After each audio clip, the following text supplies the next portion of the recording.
aviator. Today I am going to make a flight from Richmond to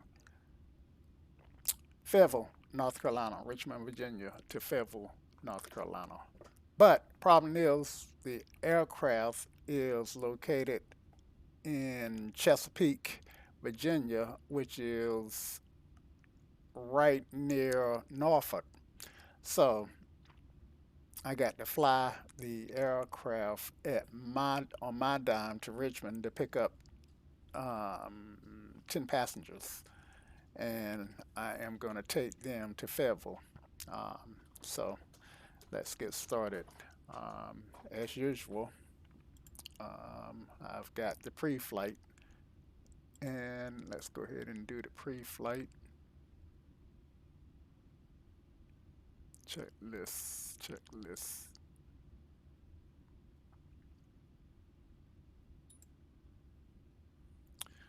Okay, so as you can imagine, these checklists take what they take. Okay, before engine start, how did I get there? Checklist.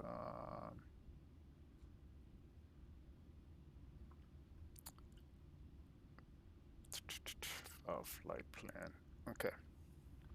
All right, here we go. So overhead, we're gonna turn the external power on and avionics 1 and 2 on. Now we can file our flight plan.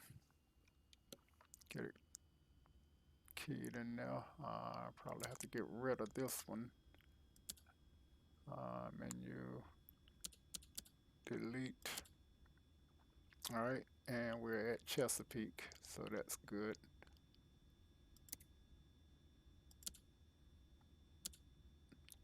And Hopewell is our first waypoint to Chesapeake. It's only about a 60 or 70-mile flight. Hopewell. So let's do Papa Whiskey.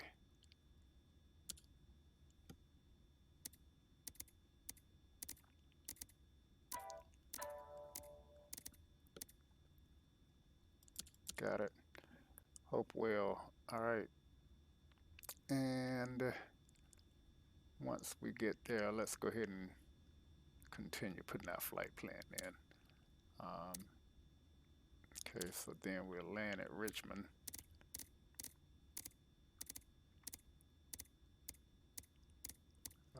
Richmond.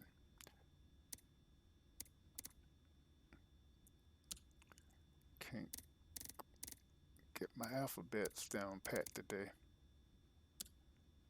Richmond International. And once we leave Richmond, let's see. Then we'll look for the Lawrenceville VOR as our next waypoint.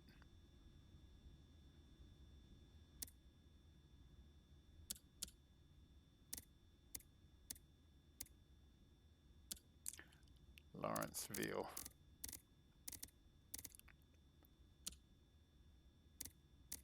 Never made this flight before, but as any good pilot would do, I did take a look at what I should have taken a look at. Next waypoint is going to be Raleigh Durham, RDU.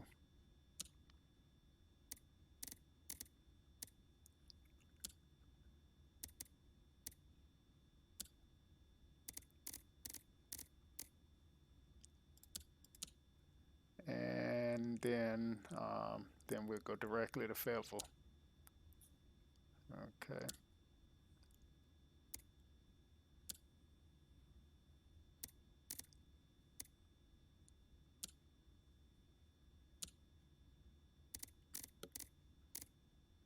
And Fayette. Y. Okay. So all told, it's going to be a 243 nautical miles with one stop in between. I've already gotten enough gas in Chesapeake to cover the entire trip because I believe that gas is a little cheaper in Chesapeake than Richmond, and the gas is Jet A fuel. Okay, so so we got that in. Okay, so we can turn off our avionics and turn off our external power. Check all that off.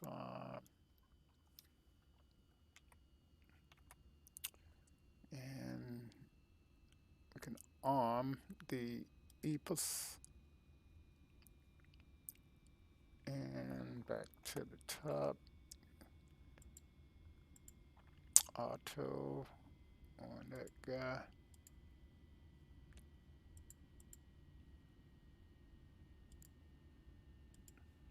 Standby generator comes on.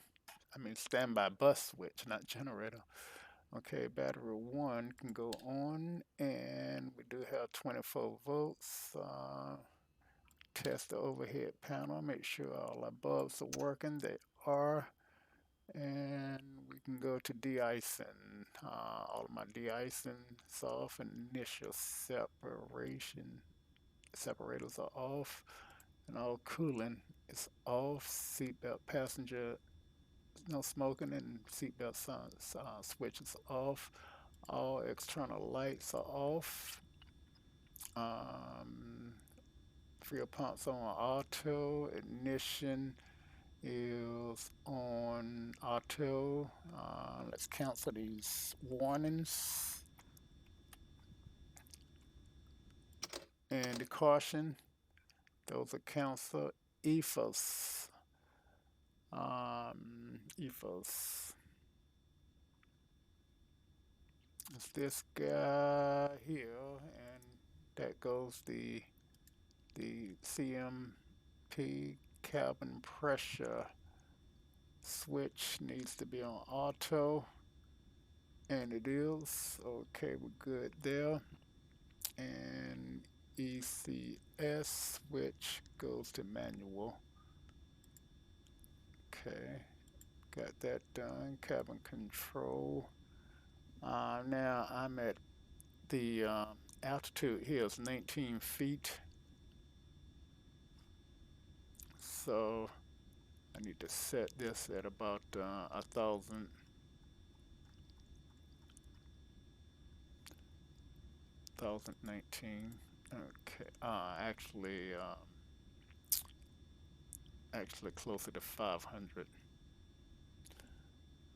1000 is good though. Oxygen comes on. Um, don't really need it for this flight, so I'm gonna turn it off. Trim and and um, and flap interrupts are set to normal. Manual override is off. Um,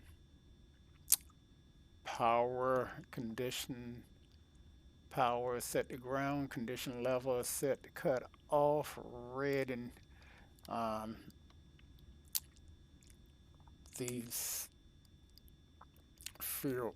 So I don't have a view set up, but the red field emergency handles are stowed, and battery 2 switch can come on.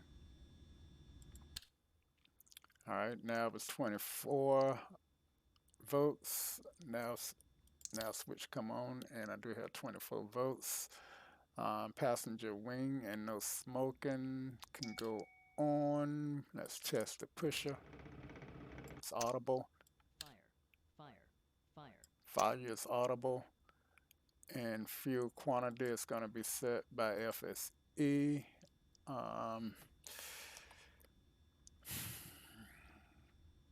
And these guys on the ethos look okay. Fuel reset checks out. And we can request engine start. Okay, to do so, let's turn our beacon light on.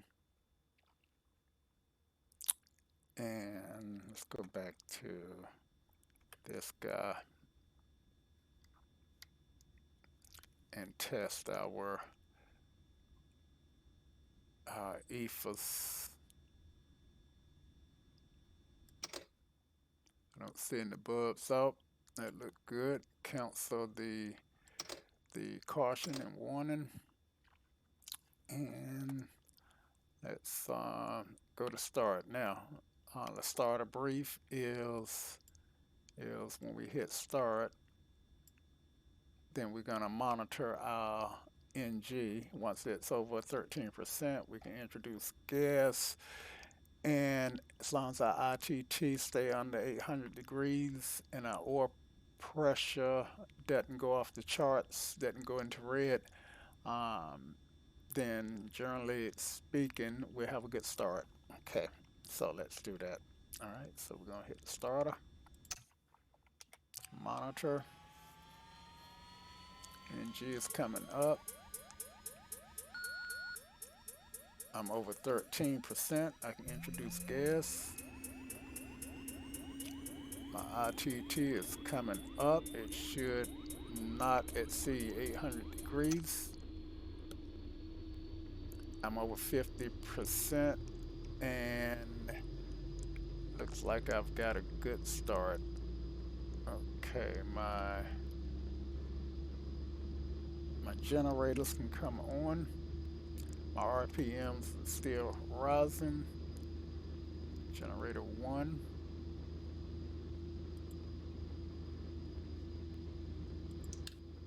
And Gen 2. Avionics 1, Avionics 2. Inverter goes on and standby can go off. At the environmental control that I had set to manual can go off.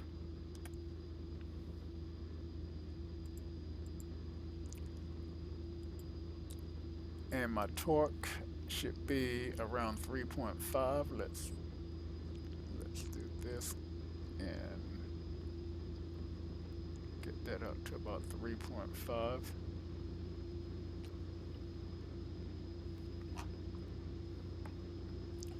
And that checks out.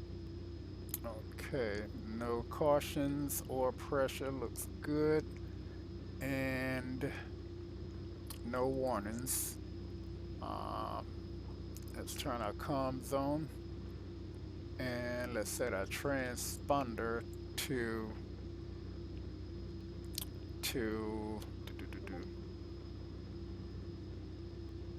standby. Okay, swap VFR and altimeter. Let's drop in our frequencies. We got Chesapeake. AWAS is 123.675.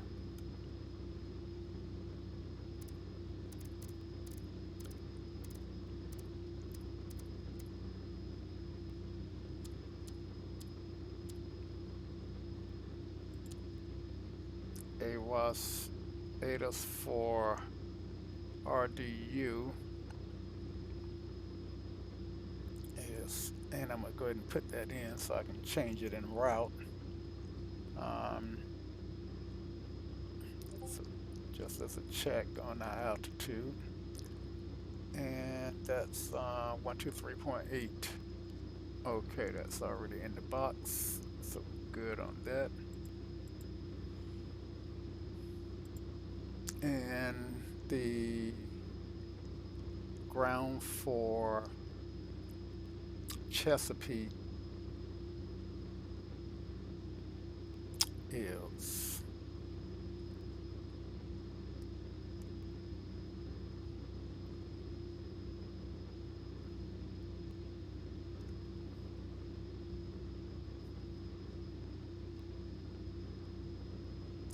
Chesapeake is non-towered, doesn't have a ground, have a CTAF. Okay, CTAF is 123.075.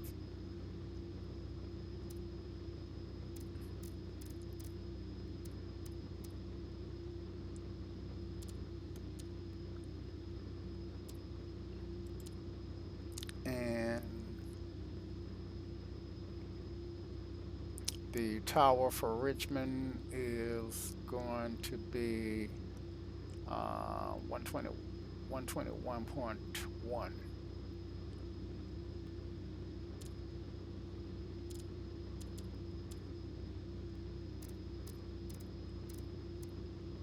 All right, and we won't worry about approach. Okay, so let's get our altimeter. Chesapeake regional weather. Wind light and 3008. variable. Visibility more than 10. Sky clear. Temperature 14, dew point 8. Altimeter 3008.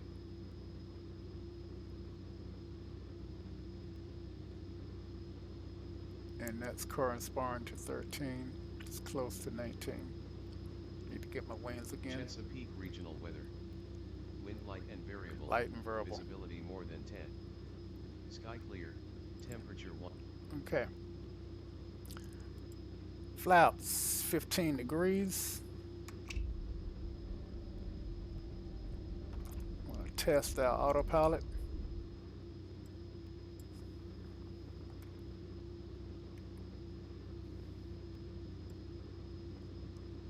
All lights seem to be working.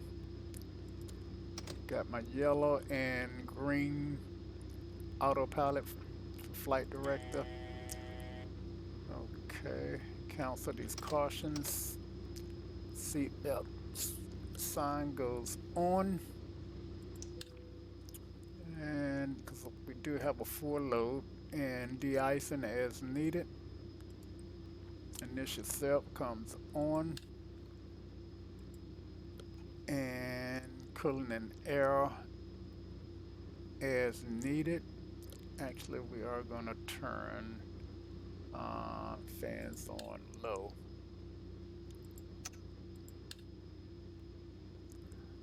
Okay. And ARs. And they're all set to slave and CCW. Pedestal, the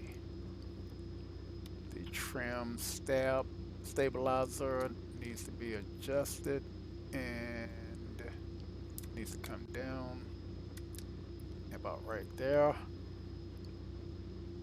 And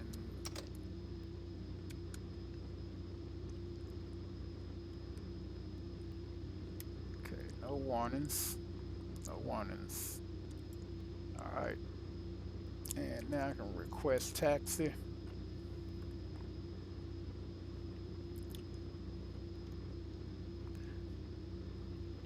Chesapeake traffic, Pilatus 987.5 November is at Apex Aviation, and we'll be taxiing to runway 23 at Chesapeake.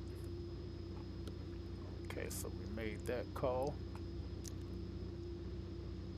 And since winds were light and variable, really didn't make any difference which runway we taxied to. Looks like we're actually closer to 2-3. We actually right smack dab in the middle of the airport. Okay, landing lights come on. Initial SEP is on, and I'm not going to put strobes on until we get to the runway. And I said landing lights. Actually, I need taxi lights. Okay, condition level back to ground idle, and parking brake can come off. And let's look out the window. Okay.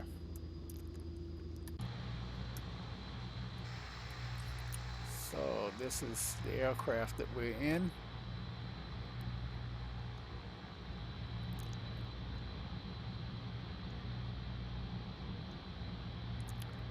And we are going to go through the middle of these aircraft. Actually, we're going to change runways because looking at the wind sock, even though the winds are light and variable, the wind sock is actually favoring 5. Okay.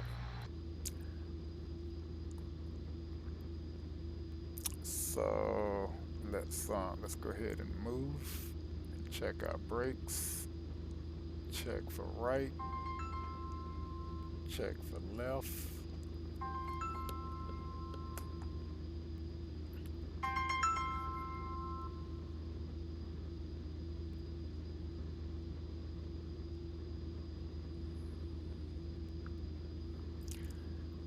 And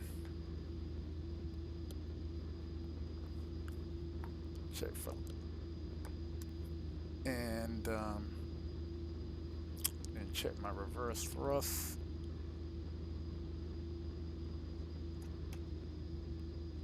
Uh-oh.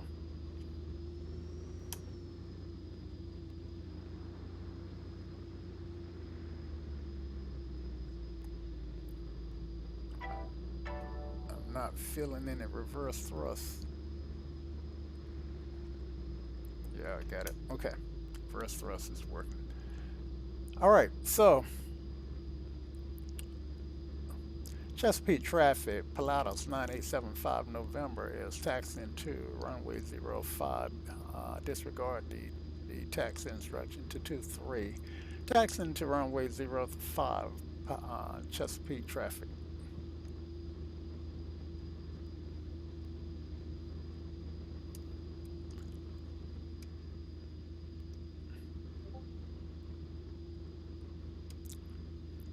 Okay, so let's go ahead and pick up our passengers.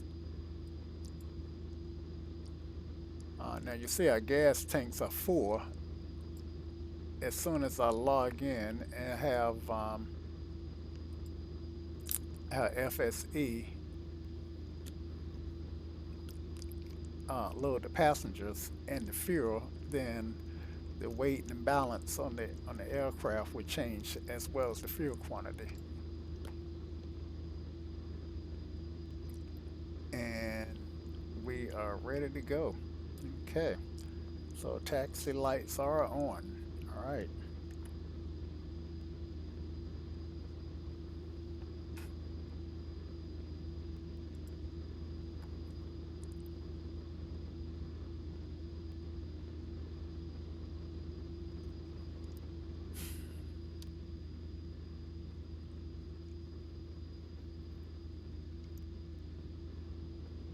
Okay,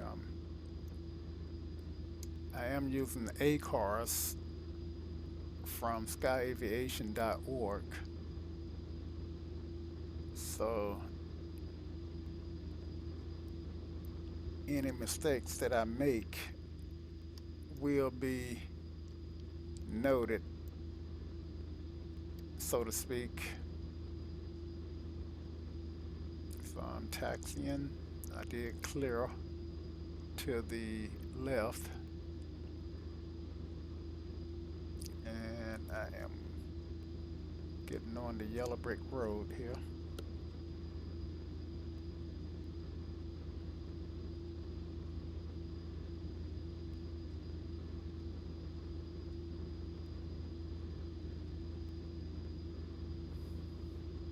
And Jacksonville Alpha, clear. Nothing's coming.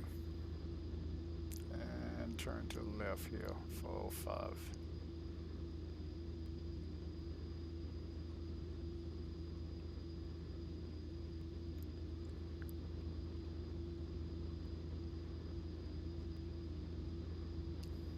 Okay, check my compass, and I am taxiing away from 05. So when I do turn 180 degrees to line up on the runway, I will be on 05. So that tells me I am taxiing the right way.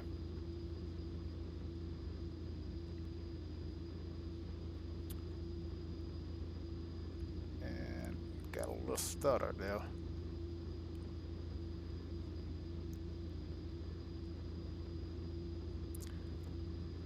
Alrighty. And there's a whole short line there. But this is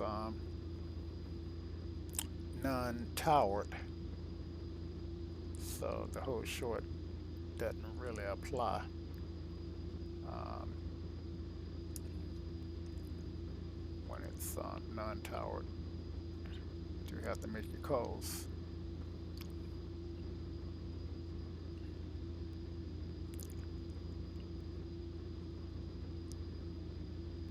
Okay, I'm gonna run up here to the before checkoff area. I'm gonna get out of the way just in case some other aircraft is behind me and they are ready to go.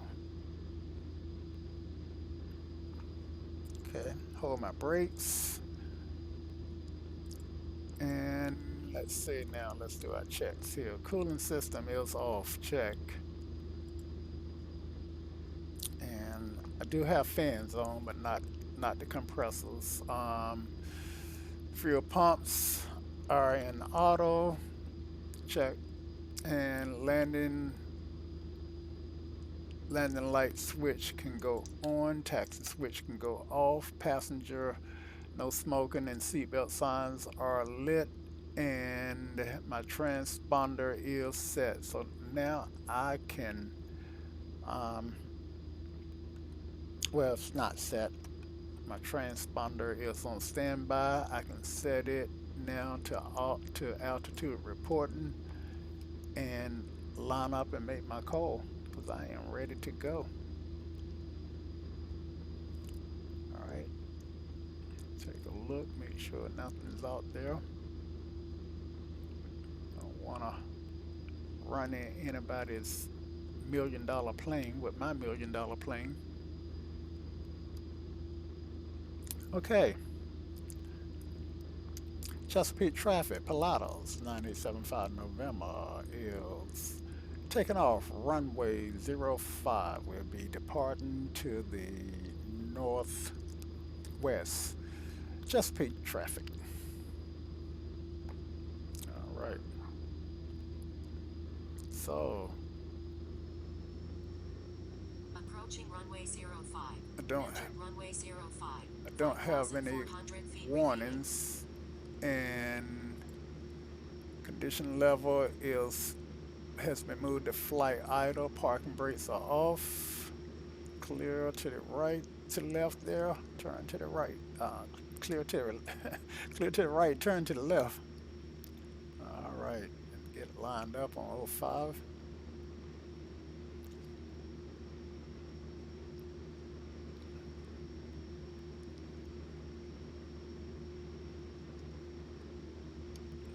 All right. So takeoff brief. We're gonna rotate at 80 knots. Once we get airborne, going to tap our brakes and raise our landing gear, and set out, verify that we are not exceeding our maximums on the torque, ITT, and NG. Okay, so let's do it.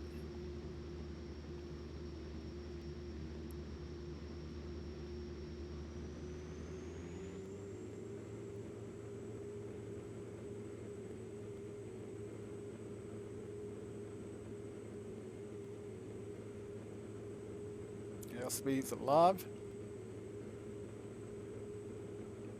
70, 80, rotate. Tap the brakes. Gear up.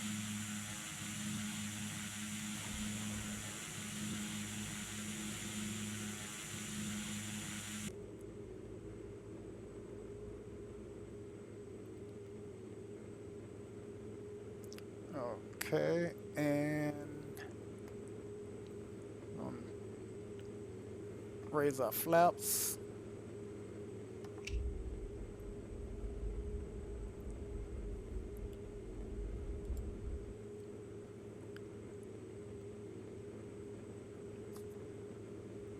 And we're going to turn on heading. All right, yaw damper comes on. Autopilot can go on. And let's cancel our autopilot tell it how high we want to fly, and we're only going to do 35. All right. And now 100 feet a minute sounds good to me. And autopilot is your plane. All right, so we are armed that so that it will capture 3,500 feet automatically, and that's armed. All right, climb checklist.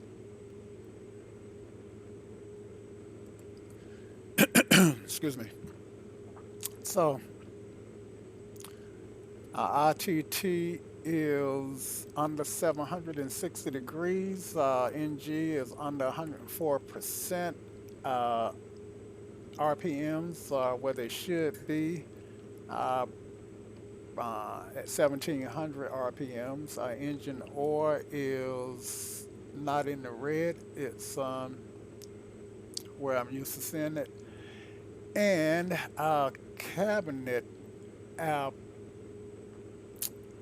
oh yeah, the other thing that I need that they want me to do is make sure that my torque is below 40%, um, below 40. So that's done. And um, and we are not turning on course. So let's set that to GPS and turn that nav on. And that should have me turn on course. All right. We set our cabin altitude at about 1,000. We actually are not pressurizing on this first leg because we're only climbing up to 3,500. So I think we're good on the cabin altitude, but we can turn on our EPS because right now our air conditioner is still turned off. Let's see, did I miss that somewhere? Or after takeoff? Yeah, I didn't do the after takeoff checklist. So I did all that good stuff. Let's go up here and turn the landing lights off. Initial separator can come off. Air conditioning or environmental control system can go on. That's what I was missing. And that can go to auto. And power is under 40%, which is fine for our climb. Actually, we're at cruise now. So at cruise, I'm just going to pull it back until I get to my power rating. I'm not worried about cabin pressure. And for such a short flight, I can't leave the no smoking and the seatbelt signs on, but I am going to turn them off. The icing is not an issue, and altimeter is not an issue. And we've been through these a little before. Okay, so let's get the initial sep is off. The icing is fine. Altimeter is not an issue. Fuel quantity, let's check that. And fuel quantity looks good. Engine warnings, no warnings here, and no master cautions. Okay, so for 3,500 feet,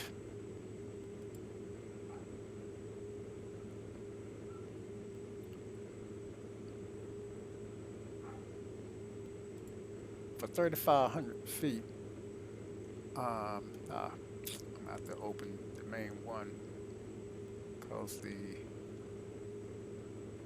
translucent one won't stay up.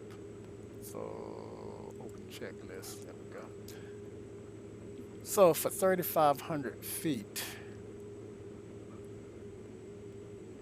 then we need to be at a torque of somewhere over 120, somewhere over 27.1, but under 29. No, over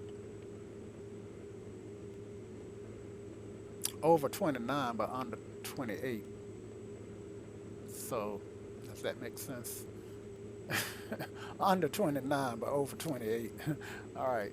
So let's pull way back here. Yeah, because we just about at overspeed.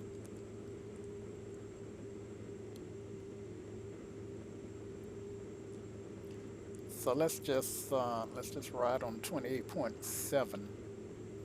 That should put us somewhere around 192. Um, yeah, probably somewhere around 100 and right, right up under 200 is what we should get. And we can, but as you know me, that's the long range cruise, and I want to do the max cruise. So I'm going to hit next and maximum cruise power. Okay, so that tells me that I can set the torque at about 36.9 and fly much faster. So torque is going up, and I got 36.8. I'm happy with that.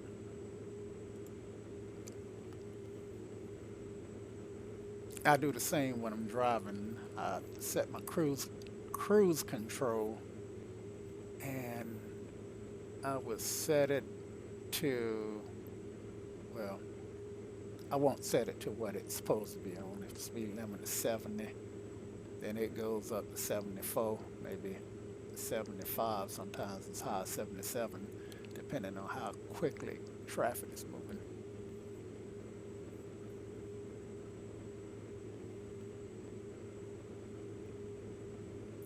Okay, so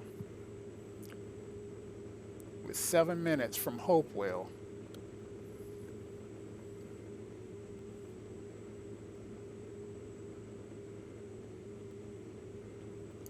And now, it just dawned on me that I lied about my load, my passenger load. Um, I'm doing an FSE economy flight. I told you I had 10 passengers on. Actually, I haven't got a single passenger. I'm flying into Richmond to pick up passengers because I didn't see any profitable flights out of Chesapeake, which is where the aircraft was. And with FSE, you can't just take the aircraft and spawn in on an airport. You literally have to fly to the airport where the passengers are at. Um, and I didn't see anything at Chesapeake that looked like it was going to be profitable. So the plan is to pick up 10 passengers in Richmond and fly them to Fayetteville. And and the route from Richmond to Fayetteville would be over Lawrenceville, Virginia, the Lawrenceville VOR, and then over the Raleigh-Durham Vortec or VOR. Hey, Ver Calcium Studios, how are you? Thanks for stopping by and thanks for saying hello. Um, so I am flying the Pilatus, the 9875. The Pilatus 9875. That didn't make sense. The Pilatus PC-12.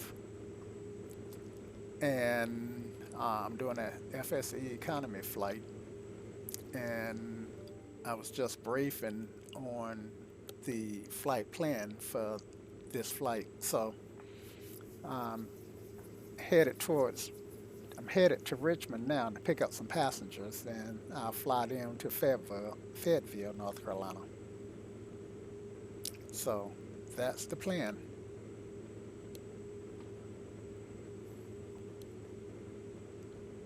Thanks. So it is a fairly good route. Um, I should have put it in the flight. Let's see how much time do I got. Well, I only got 4 minutes before I get to Hopewell. And then from Hopewell to Richmond, that leg should take about 6 minutes. So I should be landing in about 10 minutes.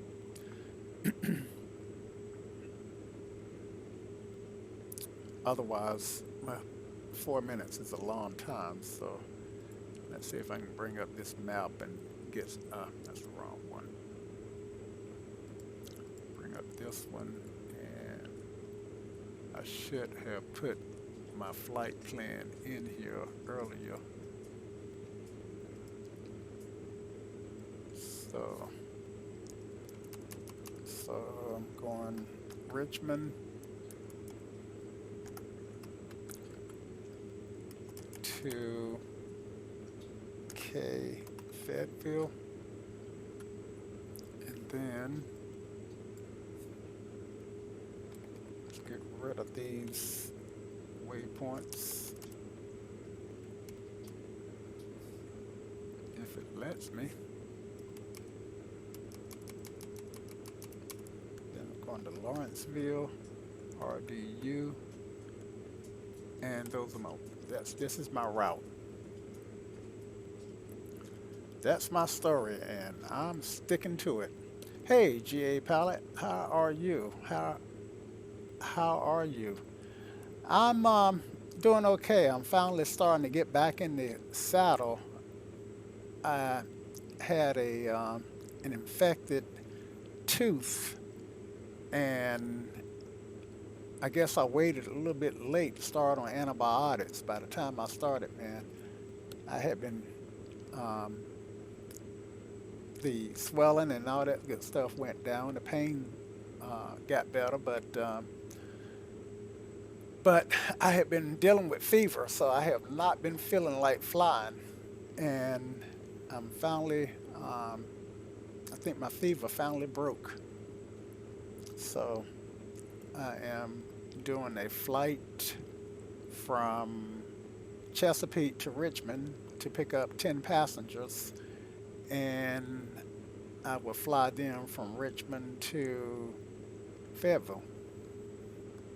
And as you know, I'm in the still got my map up. I'm in the Pilatus, the PC-12.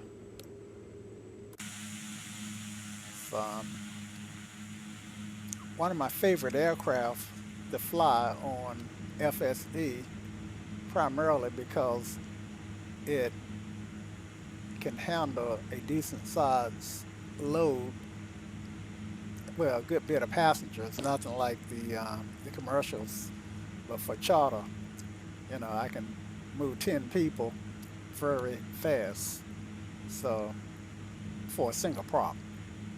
So I'm glad you are good. How's the website coming? Yeah, I saw. In fact, it's you know, the numbers have doubled, so they're really coming in. So I'm over a lake. What lake is this? I'm looking at the sectional chart on my iPad, and I don't see the name of the lake.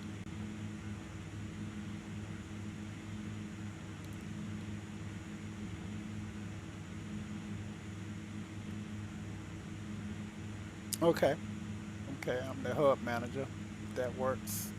I'm not quite sure what that entails, but you know, I'm willing to step up to the challenge. I'm sure that that you will guide me through anything I need to know.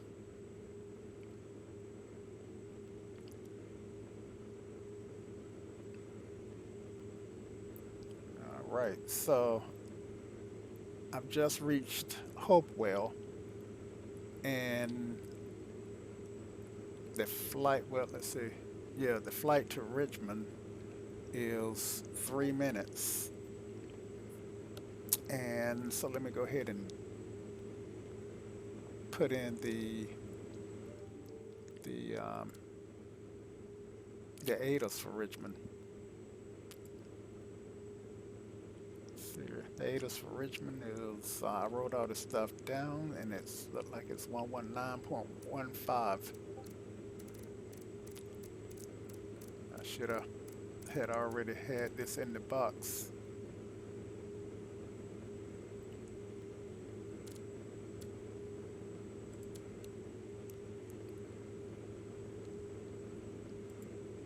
Richmond INTL information Alpha. Alpha 2000 Zulu weather. Wind 260 at 5. 260 Visibility more than 10. 5. Sky conditions 9,000 scattered, 11,000 broken, 20,000 overcast, temperature 16, dew point 8. Altimeter 3003. Arriving runways 16, 16. departing runways 16, 20. Advise on initial contact you have Alpha. Okay, got Alpha.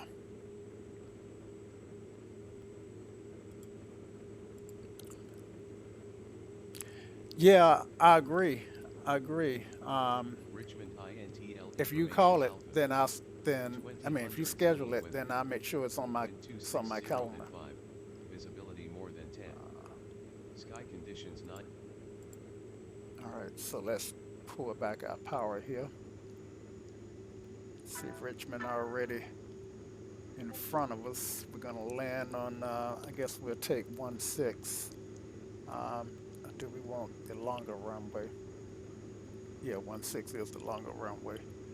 All right, so it's my aircraft, and I should have got down before I got this far,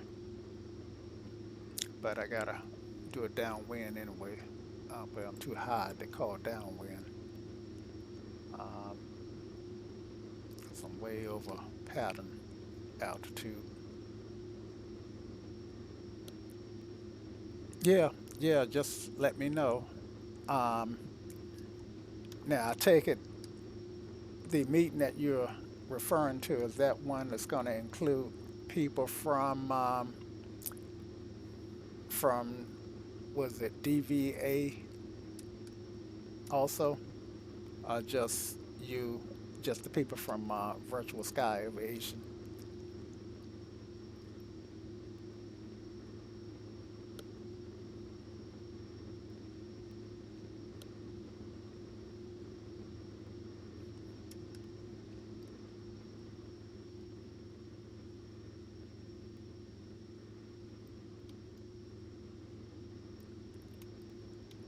So,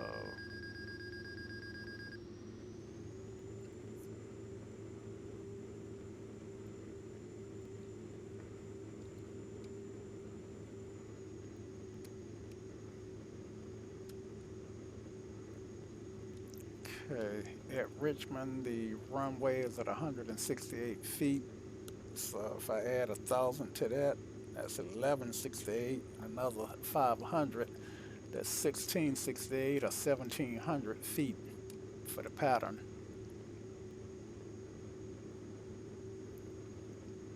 Okay.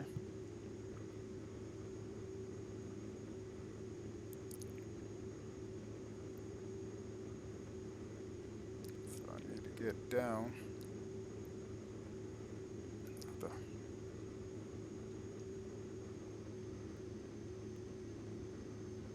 All right.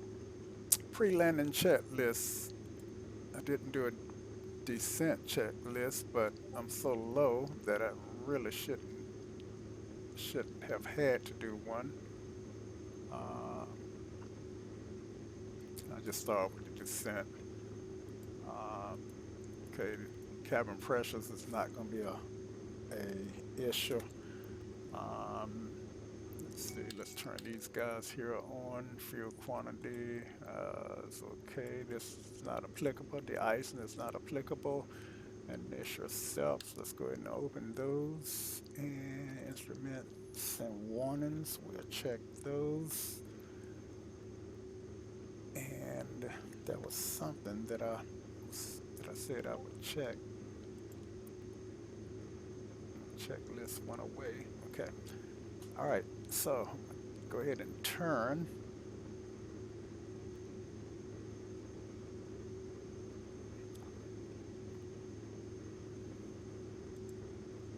And approach. Okay. And I need to make this call Richmond. I need to tune the tower, Richmond Tower, 121.1. Richmond Tower, Pilatus 9875 November is inbound from the north runway, expecting runway 16 Richmond. I need to say Richmond. Okay, I think I see the airport right there in front of me. Clear to land, runway 16, Pilatus 9875 November. Okay, so they gave me clearance to land, and that's all on me. Okay, so I can check this stuff off. Got those lights on, the separators on, landing gear comes down.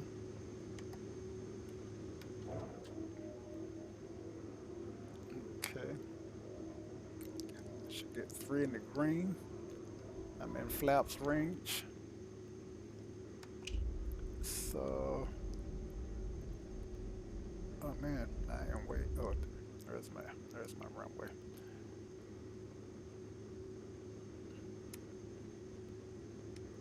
Mile final runway 16. Oh man, I always come in too high. Never fails. Landing light should be on. Nope, they're not.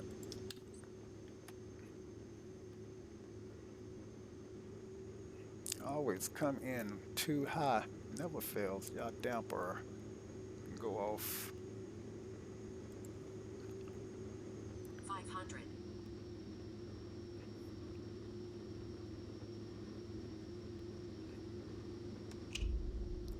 Another degree of flaps.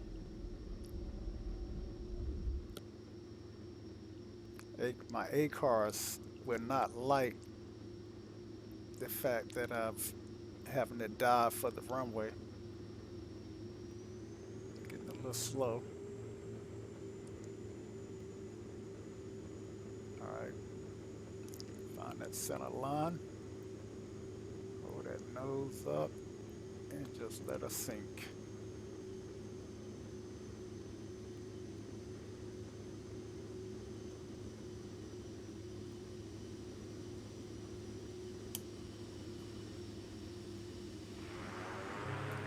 First thrusters to slow me down so I can make this first pull off here. And I am going to exit to the left here. Follow that jet.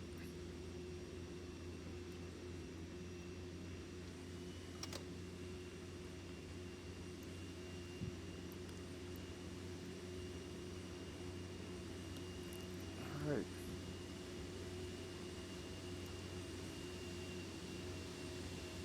And let's clean up the aircraft. Taxi the parking, Pilatus 9875 November. Okay, so they told me to taxi the parking, and I'm just going to taxi up and pick up my passengers. Okay, so let's clean up the aircraft. Flaps up, landing lights off, taxi light on.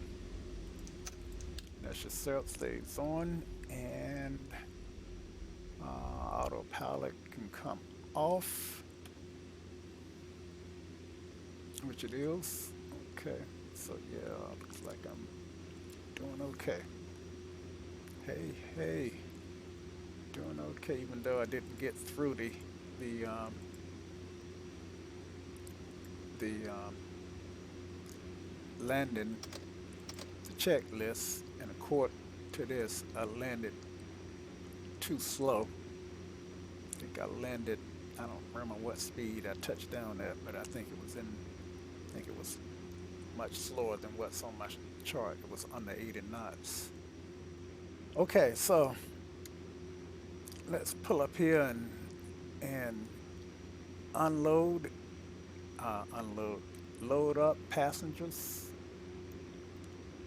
and not sure what gate they're at, but we'll figure it out.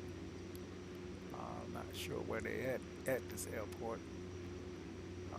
For all intents and purposes, they are up here somewhere.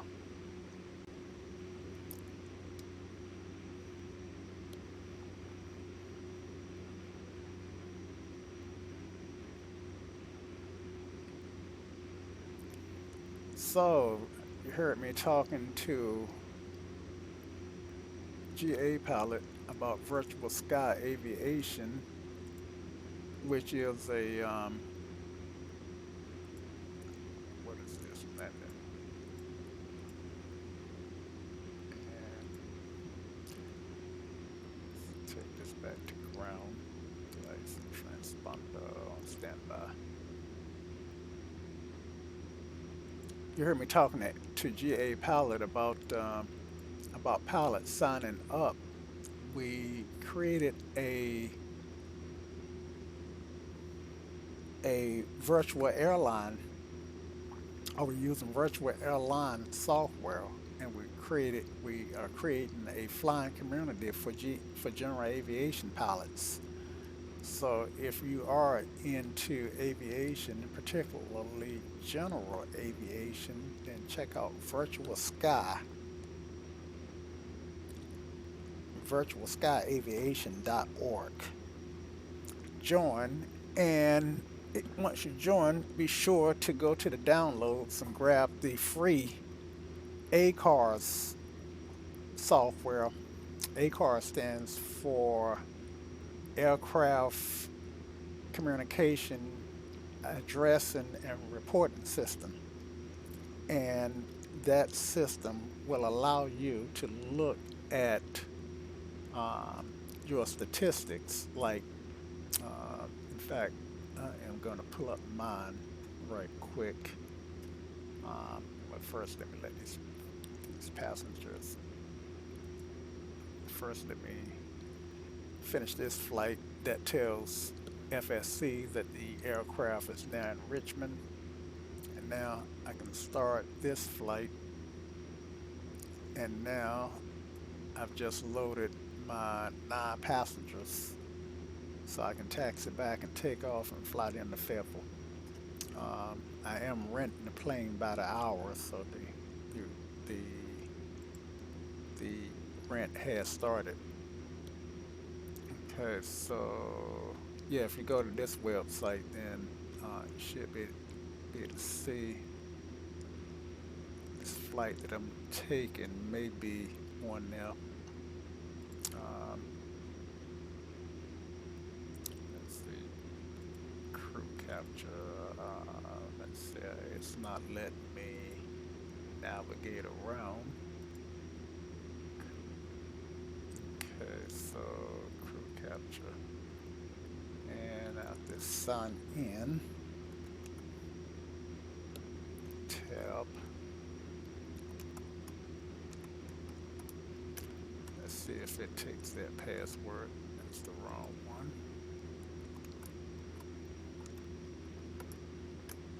Oh, no, I remember what it is now.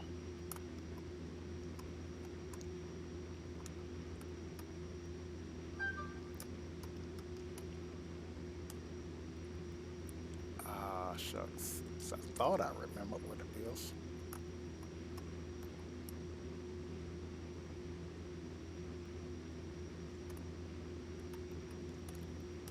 If this don't work, then yeah, I do have it saved. Let me look it up because I do want to show you guys the website, the ACAR system, and then look at the landing that I just made. Let's see, virtual sky.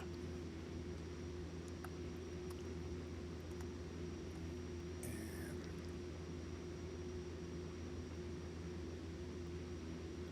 let's see, why is it?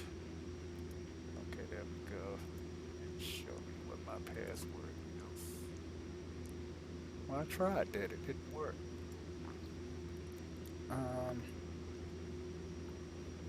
Let's see. Yeah, let's try it again. So make sure my caps. Okay.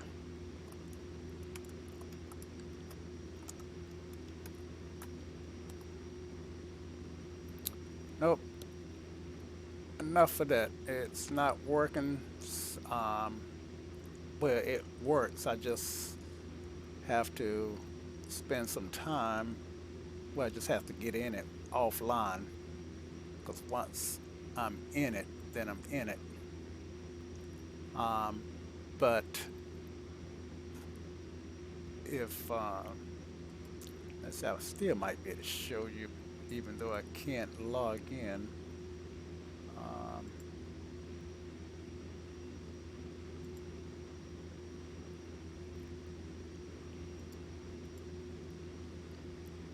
let's click here on Operations Center. Uh, Operations Center, live flights. Okay, so the flight that I just took is this one. I'm flying the that was Chesapeake to Richmond, and these are my 30-day statistics. So let's see. I want to on this screen. I'm not getting a scroll bar, so it's hard to show you up under the fold because this is not. This is the OBS browser and not the regular browser. But you can see some of the statistics that I've been generating, and of course, the more I fly, then the more my stick my I get my 30-day statistics, my all-time, my average, and it's just a real cool system to be able to look at your flights. So, and that's free just from joining. Okay, enough of that. All right, so let's get back in the cockpit. And I got my passengers. And let's we're not doing a shutdown. We are getting ready to taxi.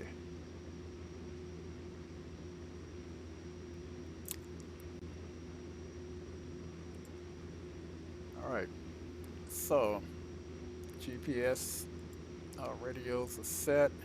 Transponder is on standby. Altimeter for Richmond um, was 3003. And flaps 15. Autopilot's working fine.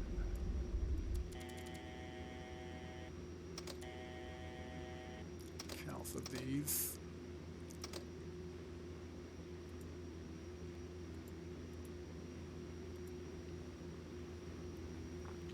Passenger seat belts are on. The icing is, let's see, I need to go to ACARS and file this flight plan so that the ACARS system would track this flight and report on it. And okay, so this flight I can end that flight and then I can start a new flight. Okay, so I'm flying. Ah, come on.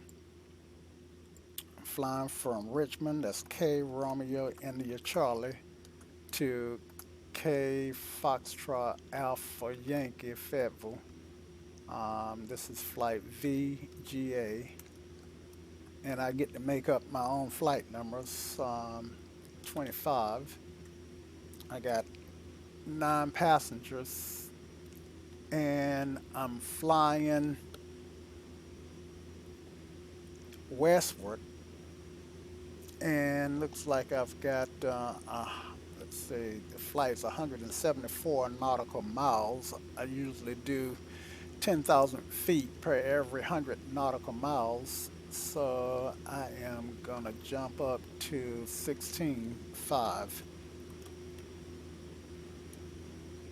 and which would indicate roughly about 165 nautical miles, but I can't, 18.5 would be in Class A airspace. I got 25 kilos of cargo with the passengers, and my route is Lawrenceville, LVL, RDU, and finally the Fayetteville. So I only got 2 waypoints. Okay, so I need to set the parking brake on the aircraft before it'll let me start. So, there we go, parking.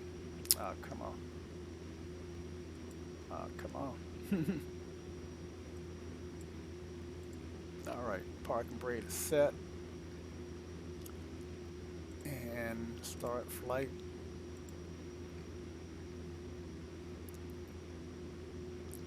And my flight has been started, so I'm done with ACARS. Okay. And I know you couldn't see what I was doing with ACARS. That was in a whole different window. Okay. For taxi, de-ice and not applicable, initial SEP, that should be on. It is. And cooling and heating, this guy's gonna go off. And those are correct. Static stabilizer trim needs to be set and needs to come down. All right, that's set. No warnings, and I'm good. All right, so I'm ready to taxi. All right, ground for Richmond is 121.9. And let's go backwards here, we'll get there faster. Tower for Richmond is 121.1. Okay, that's in the box, and we are good to go. Richmond ground, Pilatus 97.5 November is over at aviation, and we are ready to taxi. And of course, they would tell us how to get to the runway, and I am just going to repeat back what they asked me to do. So, taxi to runway 16 via taxiway Mike to Mike 1, Pilatus 97.5 November. Okay. So I had to look at the plate to find out what runways I'm going to use. So I'm going to Mike. And go down here and hook a left. tower is way over there. Yep, Mike. All right, clear right. Nothing's coming. Clear left. Pull on out here and make this turn.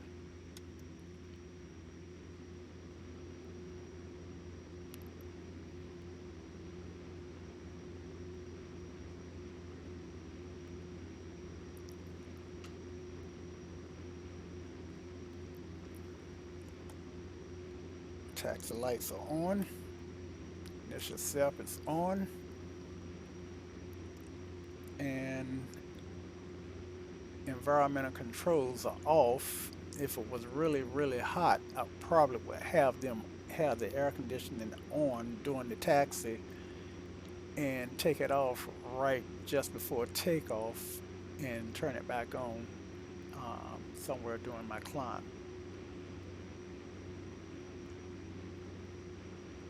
Okay, now here's a whole short and wide. Okay. Cross runway 25, Pilatus now 875 November. Okay, so this is runway 25, and there is a NOTAM that says that this runway is out of service except for taxiing. So, but legally I couldn't go across it because of that whole short mark. So I had to just stop and wait. Okay, you'd be in and out, that would be fine. I would be here until either my sim crash or I finish my flight. Hopefully it'd be the latter.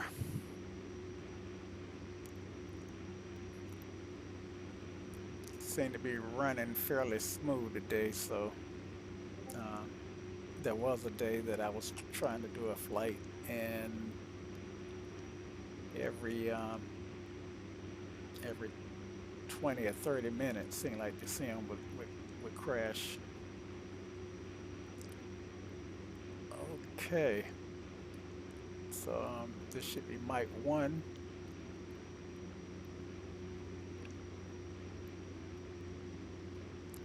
Okay, and here's an ILS hold short line. It's a beautiful day, so I can cross that and hold short here at the hold short line.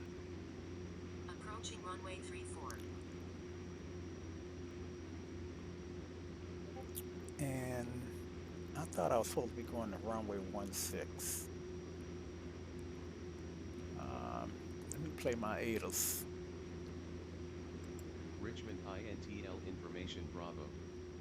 2100 Zulu. Yep, it is runway 16. Why did I go to 34? I hate when that happens. Okay. Controller, stop fussing at me. I know I'm at the wrong runway. Okay. Taxi to runway 16, cross runway 25, Pilatus 9875 November. Alright, so now I can just taxi and I don't have to worry about stopping at 25 because they told me to go ahead and cross it. Alright, so getting her done.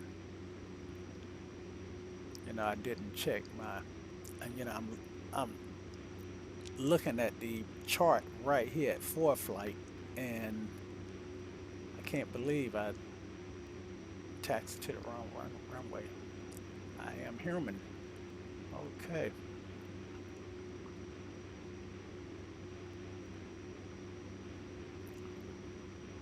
So I was watching a video earlier today where a couple of guys were flying a Learjet, and they was flying it from Greensboro to someplace up in New Jersey. And the first officer was a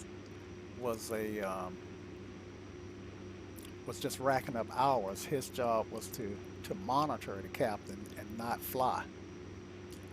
Um, but the captain get shortly after liftoff, the captain gave him controls, and they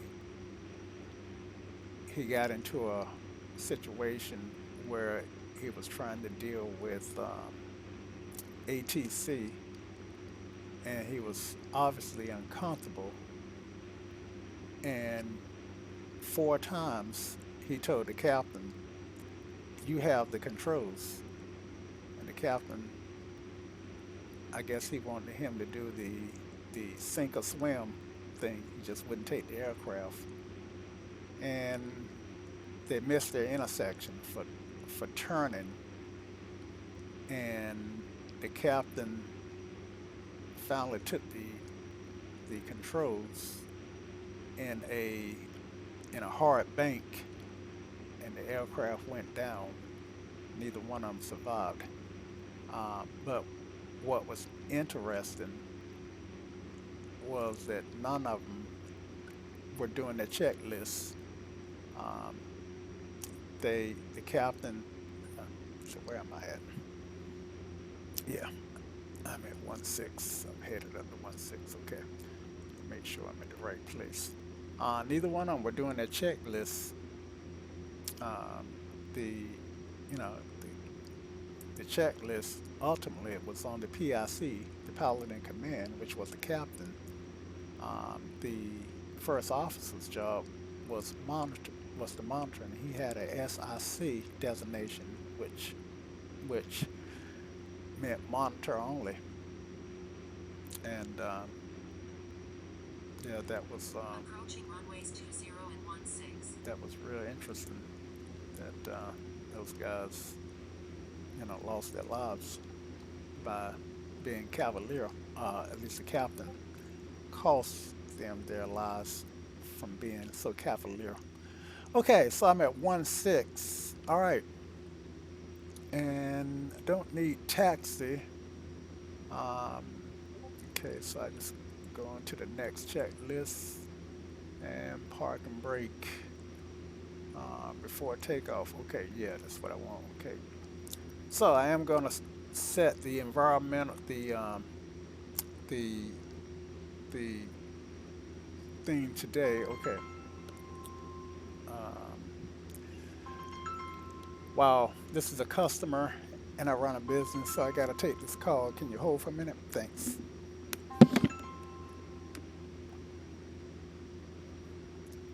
Hello, this is Frank.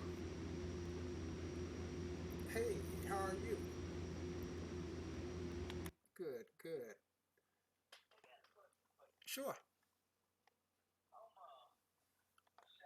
Hmm.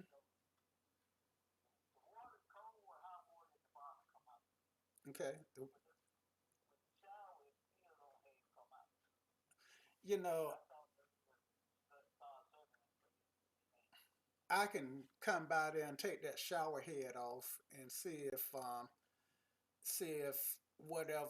if there's something lodged in there that might come out. If not, then but I thought about how low your cold water pressure still is compared to your hot water pressure, and I'm of the opinion that that whatever, remember that piece that we found broken off in that cold water line, there there may be other pieces of debris at different points.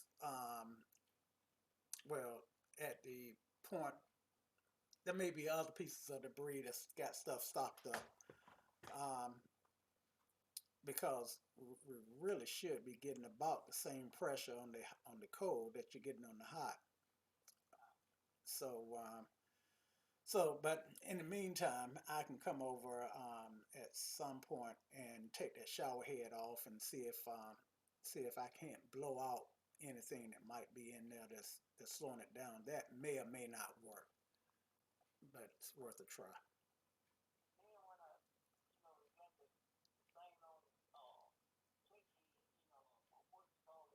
The aeronator,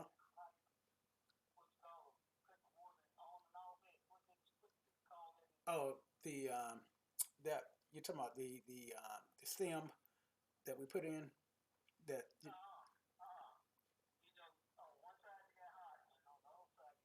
Mm-hmm. The faucet.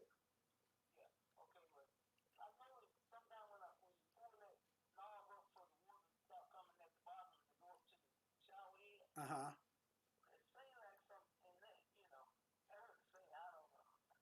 Okay, yeah, I can pull that off too. I can pull. Yeah, why don't I come out and pull both of them off and see if I can see if whatever's in there will come out.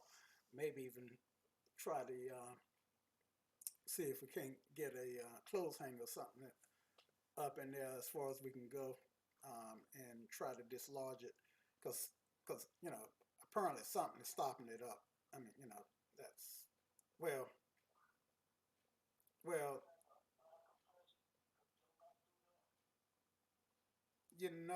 that's a good idea. If we might be able to do that, might be able to cut the line up under the house and blow it out real good. Um, so, yeah, yeah, there's some things that we can try. Um, I'm tied up with some. Okay,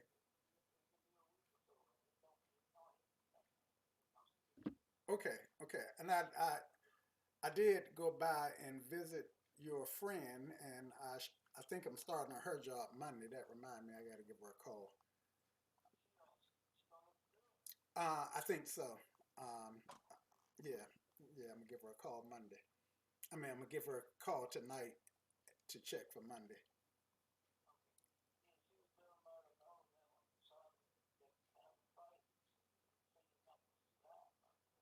About she was talking about my price. Hmm. Yeah, yeah. Well, I yeah I do. I didn't think I was charging her that much for the work that she want done. Oh, okay, all right. I um it a service call, if to take the faucet off, and they take the the shower head off and blow it, try to blow it out without cutting the line up under the house, then you're probably just looking at a service call, anywhere between 85 to 125. Okay, cool. Well, yeah, yeah. With that, okay, okay, okay. I'm gonna write it down and give you a call back sometime in the next day or two and get it on the calendar. Okay. All right. All right. Bye bye. You too. Okay. Sorry about that, guys. Calls come in. Let's see. Call Sandy regarding plumbing. So I'm a home improvement contractor, along with along with being a photographer, along with being a website IT person. So I wear many hats. Okay, so sorry about that. And um, so we was trying to go through this checklist and don't remember how far we got, but I know that the overhead panel switches are off, and the landing lights need to be changed. Tax that can go off, taxi light can come on, inertia separator stay on. No smoking and seatbelt signs are still on. And set my transponder to altitude reporting. Okay. And request taxi. No warnings. Request takeoff. So change to tower.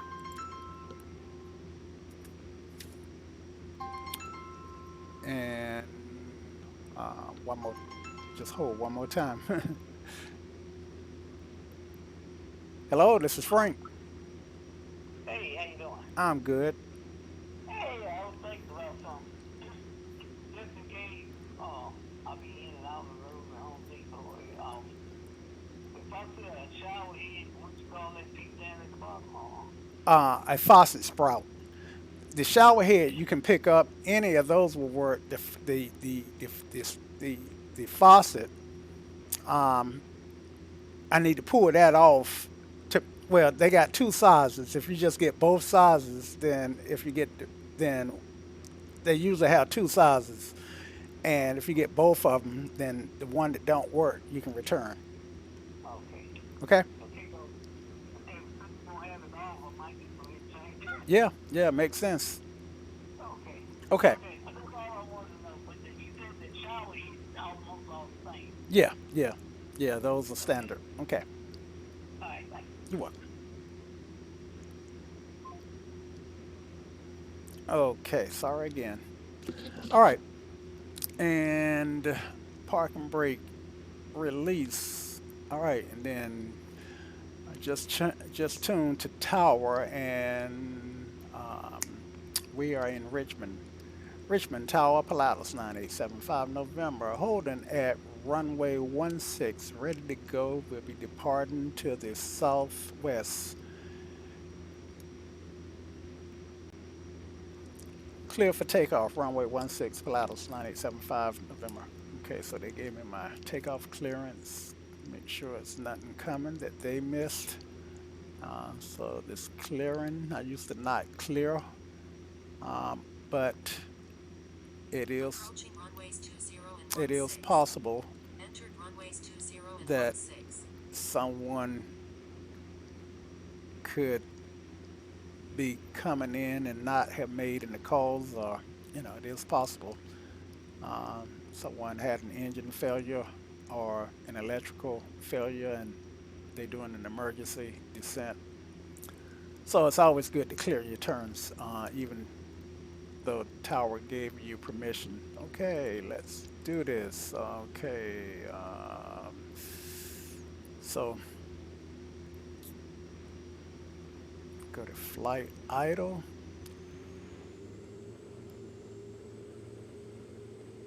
We're at 41 on our torque. Airspeed's coming alive. I don't have my flight plan dialed into my GPS. 80 knots, rotate. I can tell I got a full load. She's not as responsive as she was before.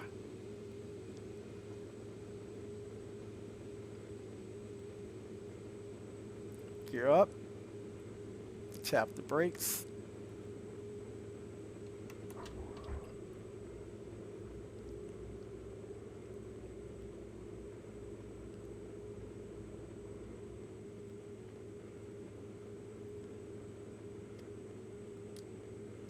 Trim for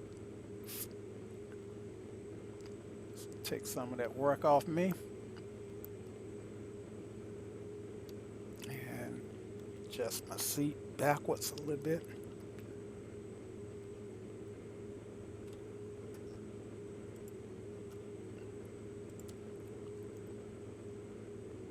Oh yeah, I did put my flight plan in. Thank God I did, while I was at Chesapeake. Okay, so let's go and climb up to this 7,500 and turn the autopilot on, which invariably want to have me turn a different way. GPS. There we go. Yeah, I was gonna turn to the right. Autopilot wants me to turn to the left. I wonder if there's a reason for that.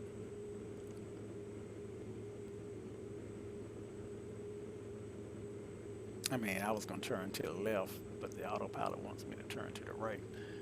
Okay, so, and it should be climbing out at, it's not even climbing. All right, so let's climb out at 14. And let's set our cruise altitude. I think we wanted 16.5. Of course, in real life, we get vectored up to our cruise altitude, so it wouldn't be a steady climb. ATC would say climb to 3,000, and when I get to 2,000, then it's go climb to 6,000, and they would do that until they get you up there. Okay. So climb. Sorry about the interruptions. All right.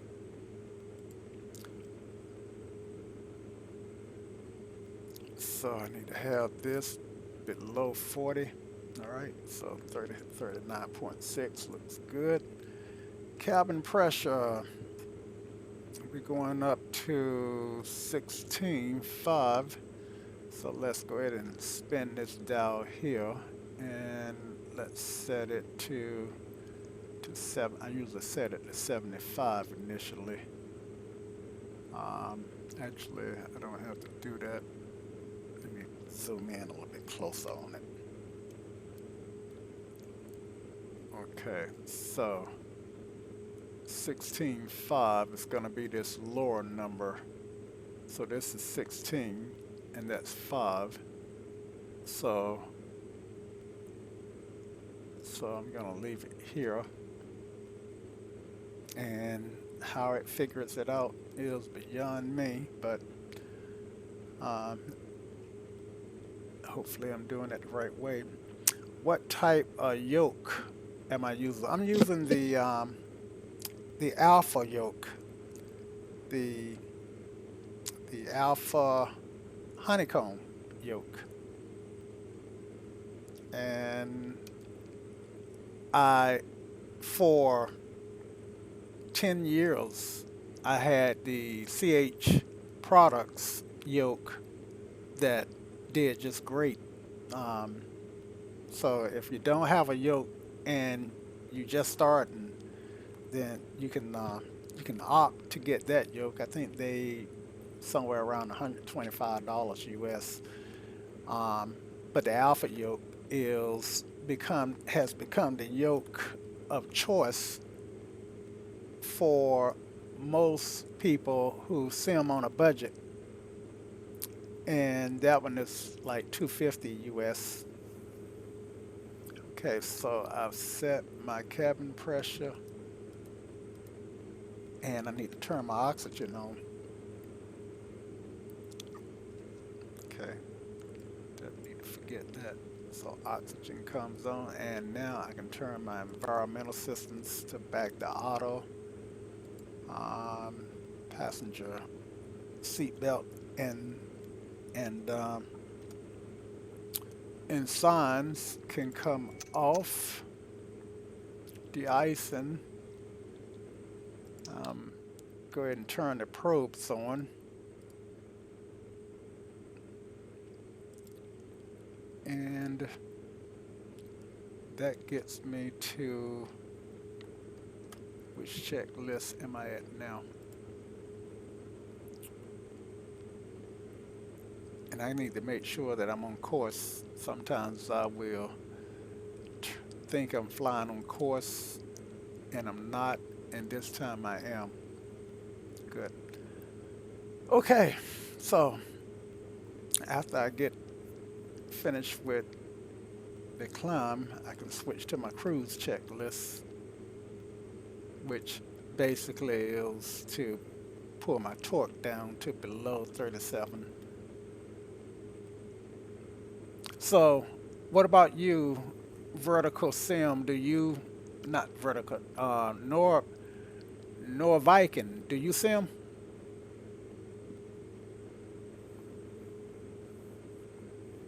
I think I asked you that before.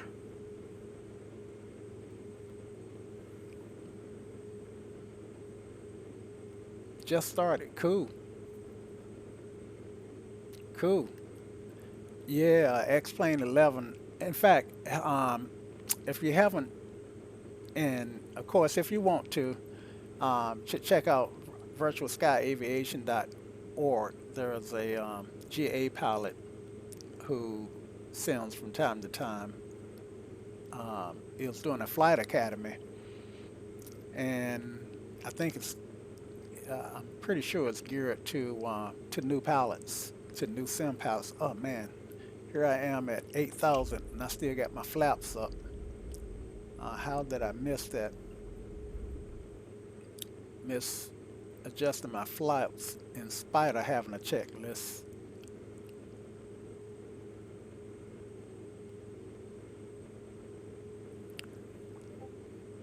Okay, Logitech. Yep, yep. That one's CH Products Logitech. Now the Logitech is slightly more expensive than the CH Products yoke. That's the I think Logitech has two yokes, and they're both nice yokes.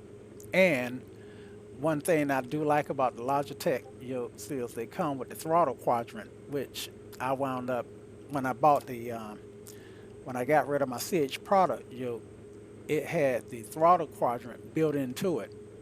So I wound up having to buy the throttle quadrant that comes with the one that you bought, which is what I'm using. That's my to control my pitch and throttle and mixture.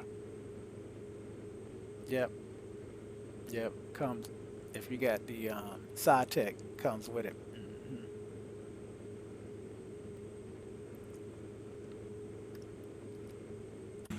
So looks like the sky is hazy up here.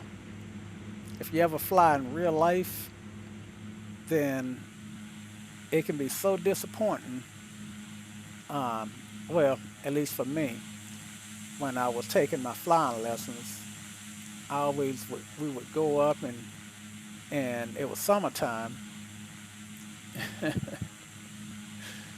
uh, you know what?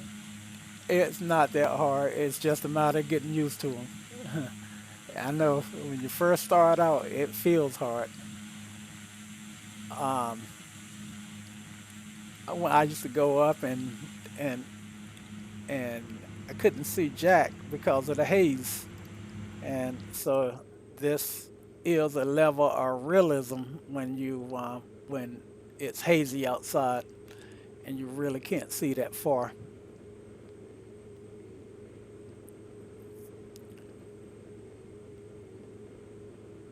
So I can give myself a little bit more power at this point.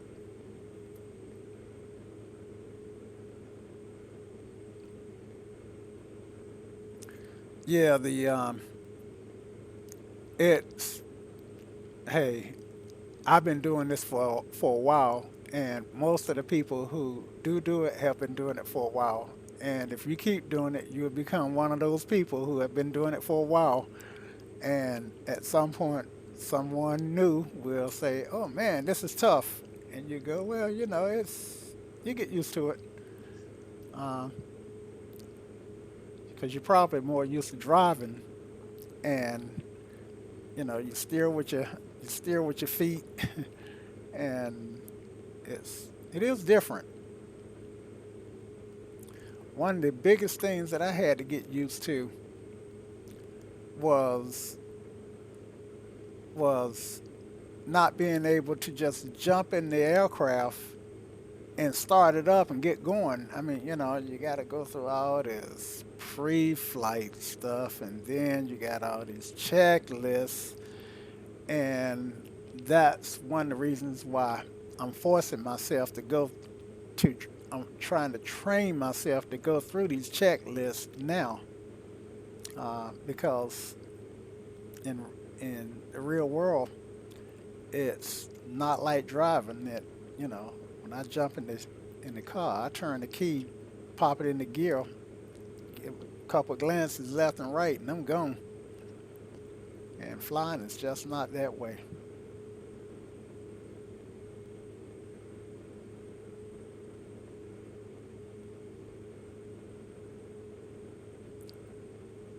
So you've been flying the 172, the Cessna 172?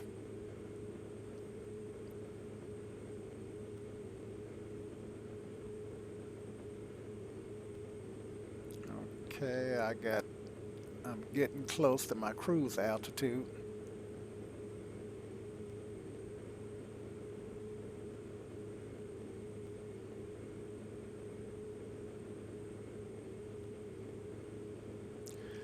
So I see your message, GA pilot, about defragging, and I'm running X-Plane off a SSD drive, so it shouldn't need to be defragged.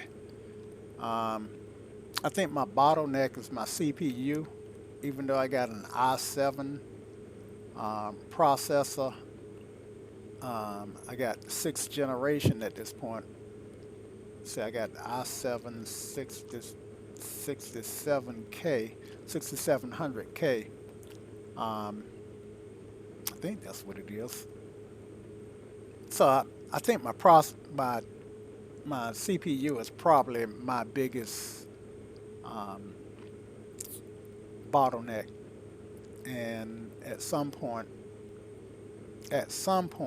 after Microsoft Flight Sim 2020 comes out, and I can get a real handle on what it needs to, so that I can fly the sim and see what I want to see, then I start looking at rebuilding,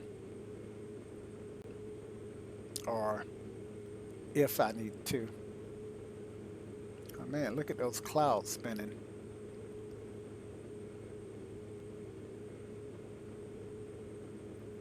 I spoke too soon. So, climb checklist. Cruise checklist.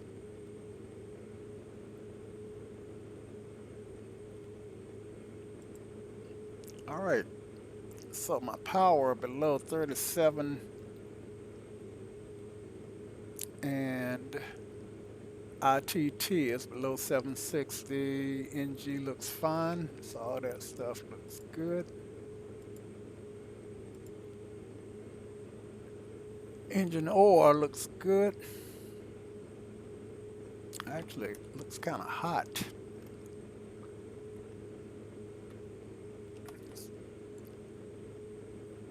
Man, my engine oil is in the red.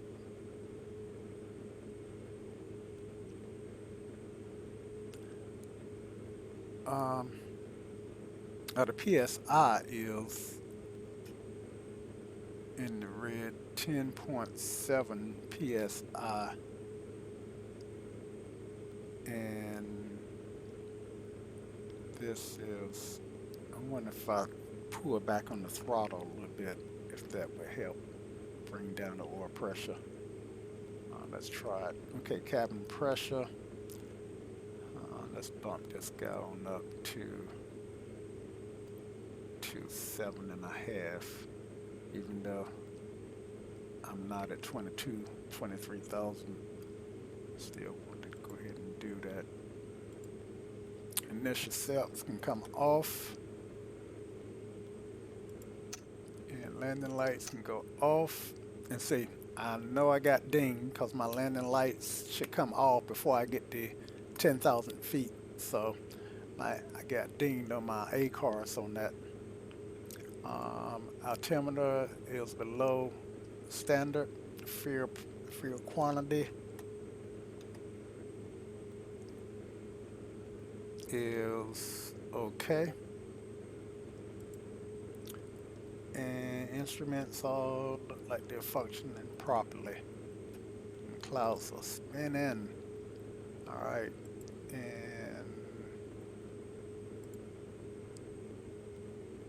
And I'm just going to stay with max cruise. So with this 200 knots, I've got 3 minutes to the Lawrenceville waypoint. I'm over the ground at 227 knots with 207, 208 knots Destination ATIS is 121.25. indicated. And for flight's already giving me my destination ATIS, which is still a ways off, but doesn't hurt to put it on in. Excuse me. 121.25.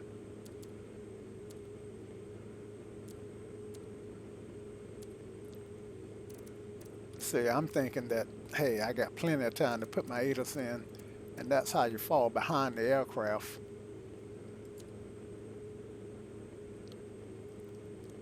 And don't want to fall behind the aircraft. Let's look outside and see what we got here. So we're above some clouds, and they are really churning.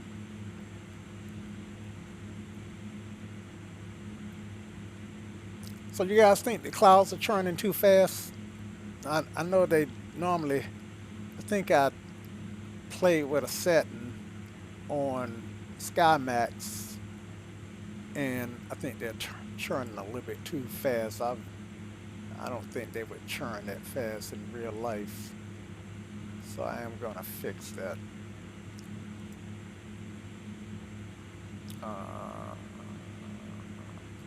SkyMax.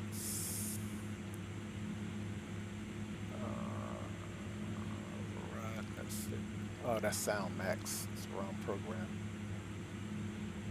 Plug in SkyMax. Configure clouds. And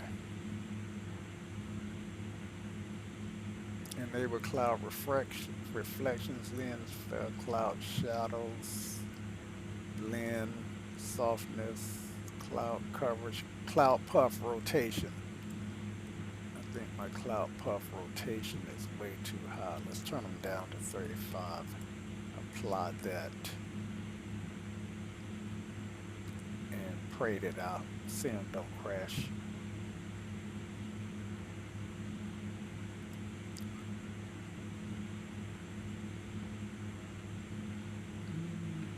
That's still a little fast. If I saw that in real life, that would scare the hell out of me. So let's slow it down a little bit more.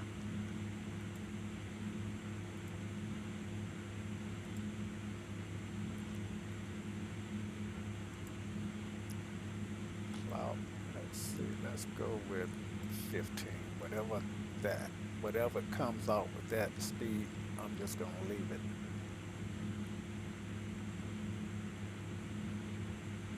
Yeah, that looks much better. That looked much better.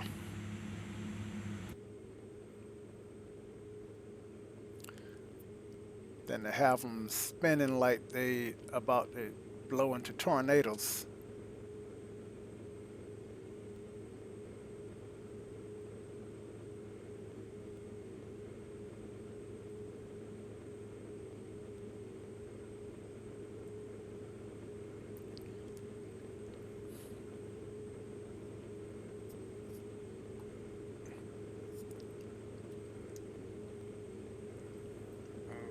Okay.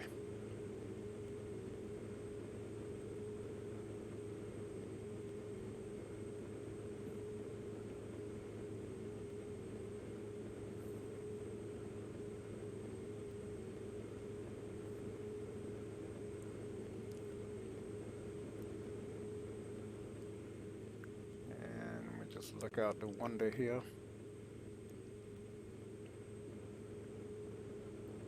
And mind you, we're doing a VFR flight. So since we are doing VFR and we up in the clouds, I would say if we drop down 6,000 feet, we might get out of the clouds. So let's try 10,500.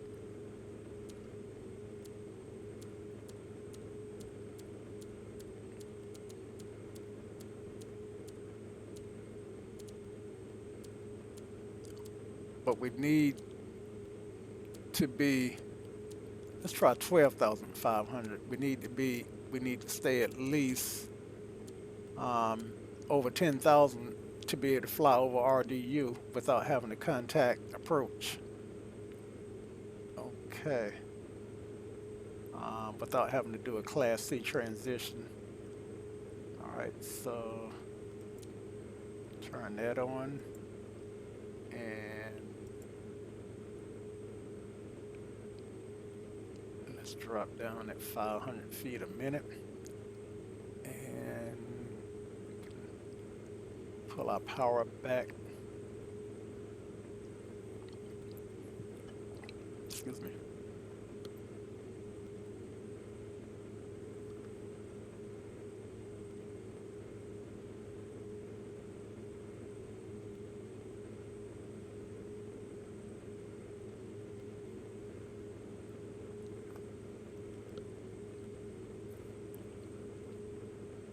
Okay,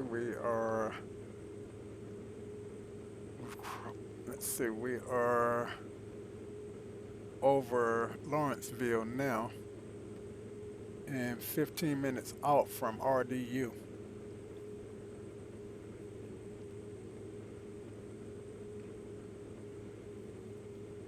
And we are out of 16,000 for 12,000.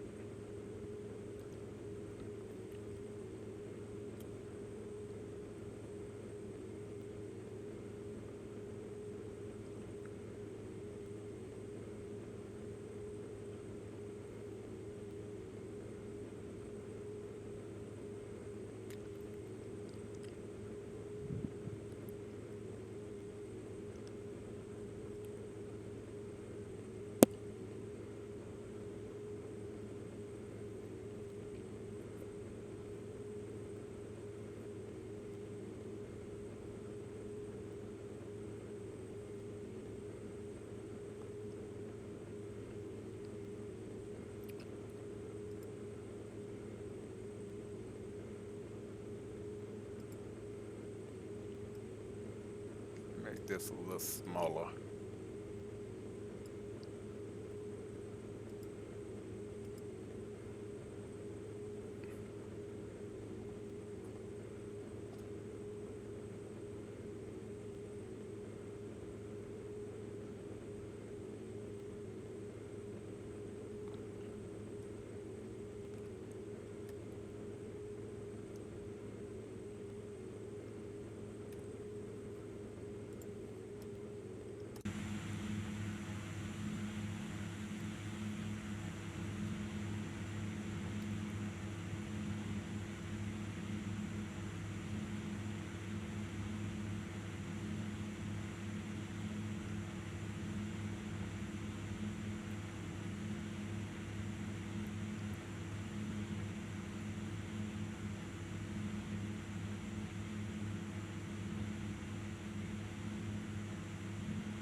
That didn't work.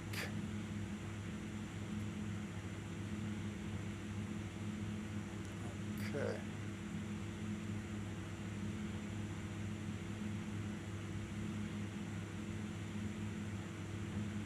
Hey, James, how's it going? Good to see you, my friend.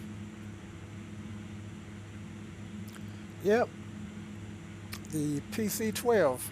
Um, Whenever I'm doing a FSE flight, then I just love flying this airplane because I can cover some distance and move up,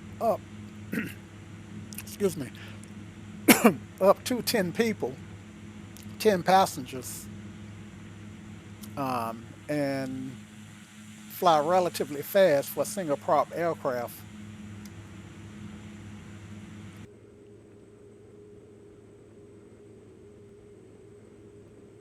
I'm glad you're doing good. Thanks for dropping by.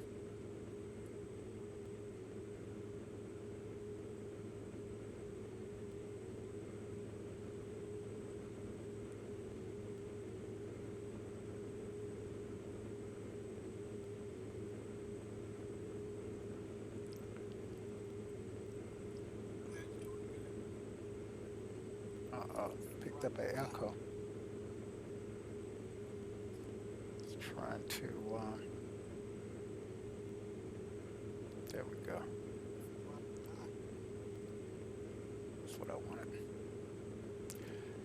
FSE, do you have to be on a certain server? No, FSE is a plug-in. It's not like VATSIM. It's it actually it's a gamification program. In fact, let's see if I can send you a FSEconomy dot as a .net, and if you let's see, yeah, if you click on that, then shoot, turn that off. Yeah, so it's a bunch of steps that you have to go through to get it to work with flight with with your flight sim, but it works with X-Plane or Prepare 3D Flight Sim X, and it will probably work with 2020 when it comes out. Uh, Accidentally lowered my flaps.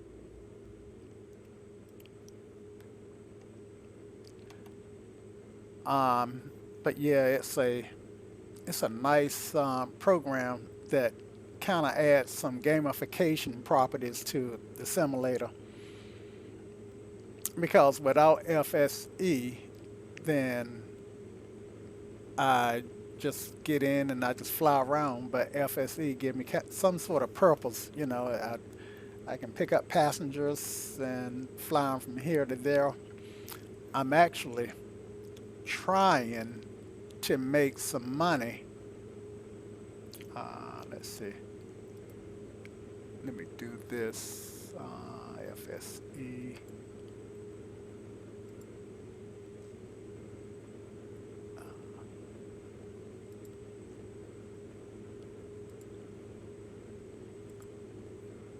And put that in copy. Let's see if this will work. Don't know, but I'm gonna give it a try. You can fly with any plane that you want. In fact, usually people have to start out on the Cessna 172,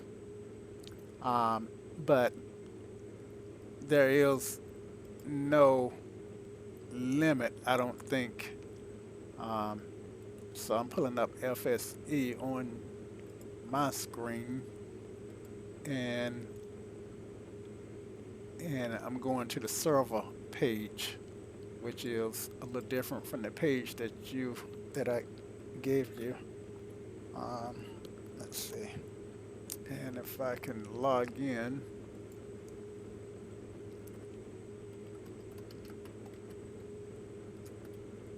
Okay.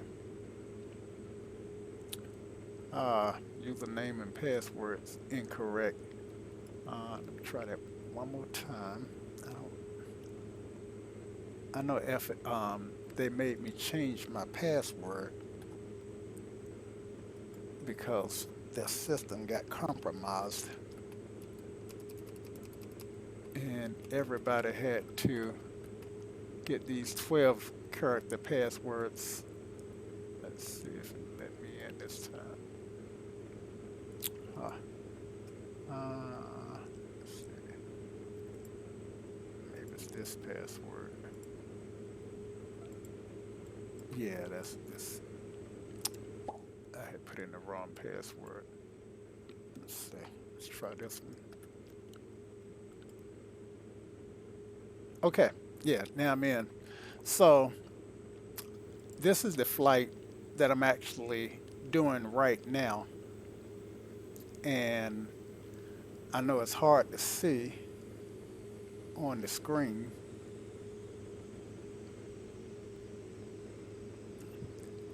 But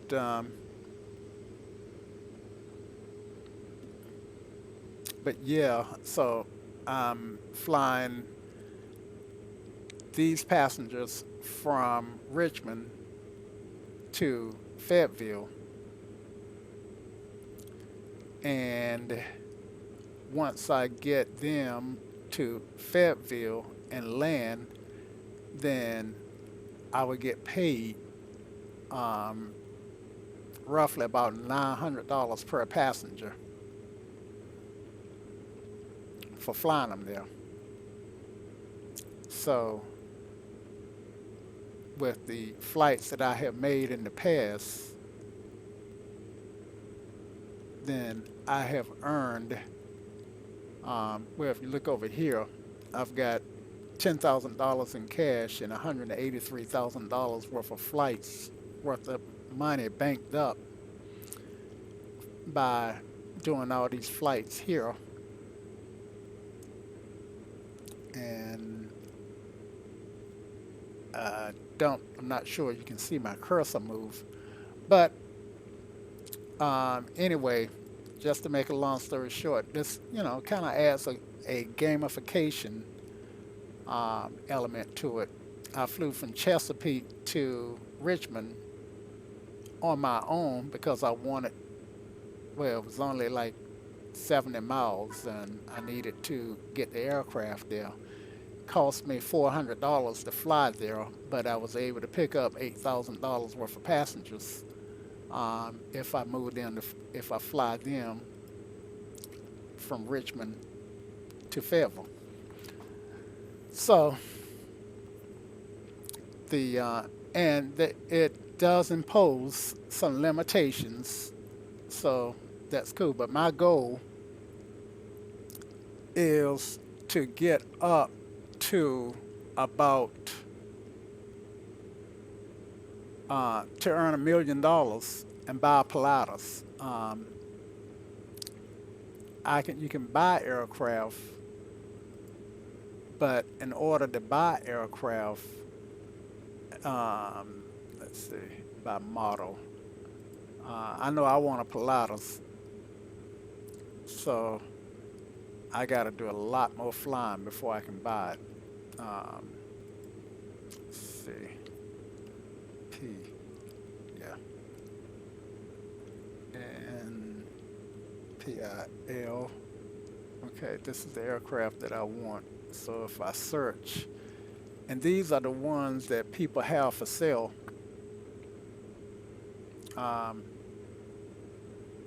And here's one for $755,000.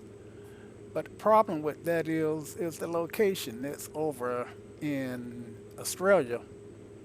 So I would either have to always fly it in Australia or figure out a way to fly it from Australia to the US. And if I can buy one that's already here. So once I get to over $900,000, then I probably would get one, even if I got to fly it overseas. But that's the plan. And FSEconomy will only allow a certain number of each type, so it ain't like they will add one for me.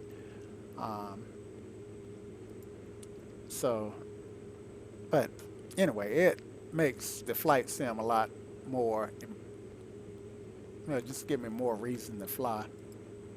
flying these missions, as I like to call them.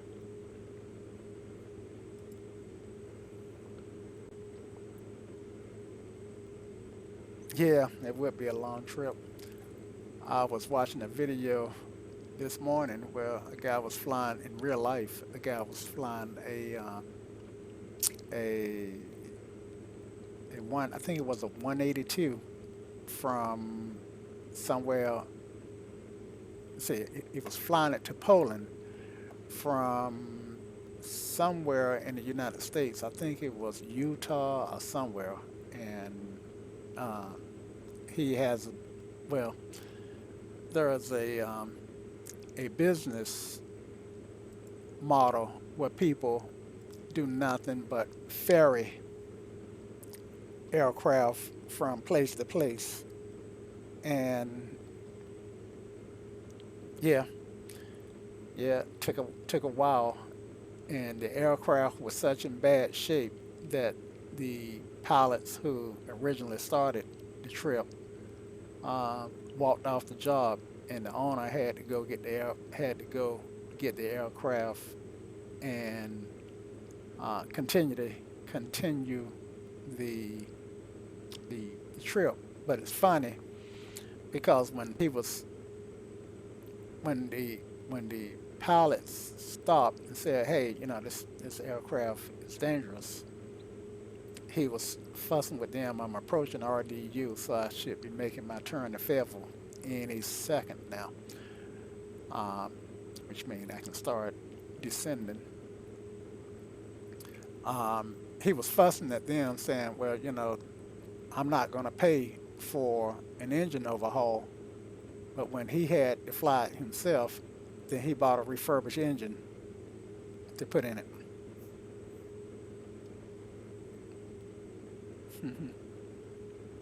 That was kind of interesting. Now, of course, I suspect that he would pass that cost on to the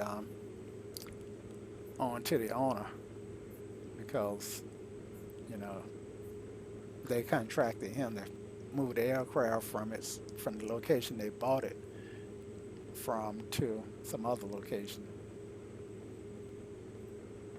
But yeah, some of these aviation videos can be real interesting, to say the least. And a lot of the videos that I make here on Twitch, I will upload to my YouTube channel, where they can be archived for the ages. Twitch will only archive them for 14 days or up to 60 days if you're a Prime member.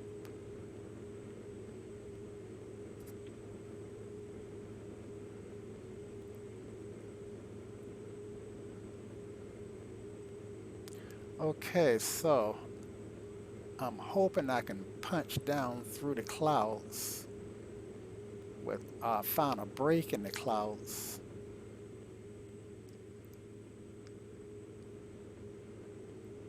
Because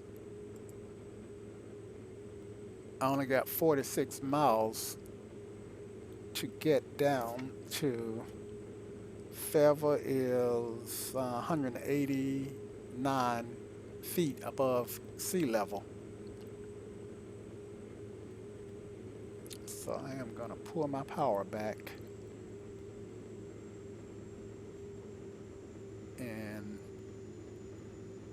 do something that I would only do in a sim in real life if I was flying VFR and I had to punch through these clouds to get to a destination. Even with passengers, we would have to either, if we couldn't find a way around the clouds, we would have to turn around.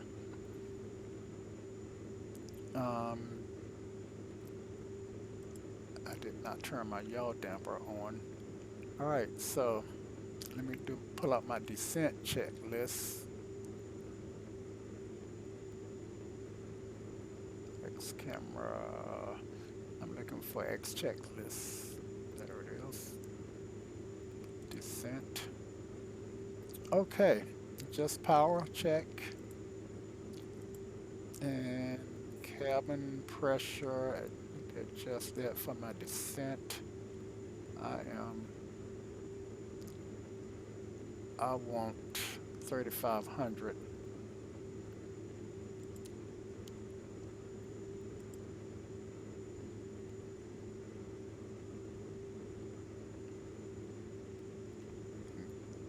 Find the sweet spot. There we go. And bring this down to 3,500.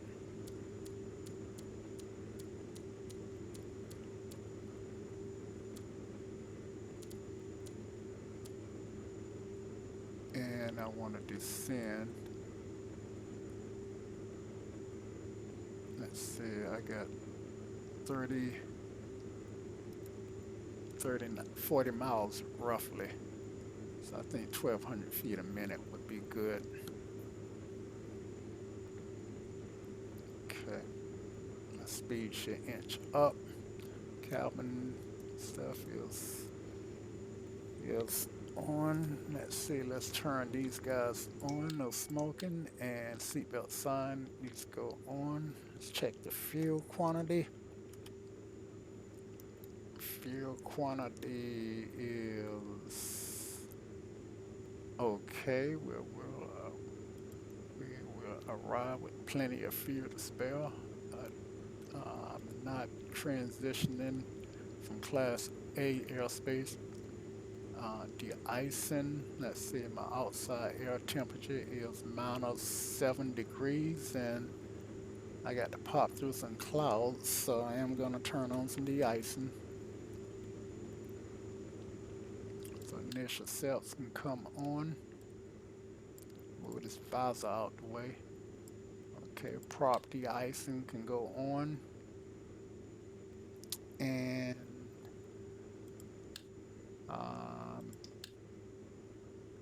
we can have the boots inflate every 3 minutes. And windshield, left windshield and right windshield, I can just keep an eye on those. I just turn them on for light icing. Icing is not modeled on this aircraft, so if it does ice up, I wouldn't know it.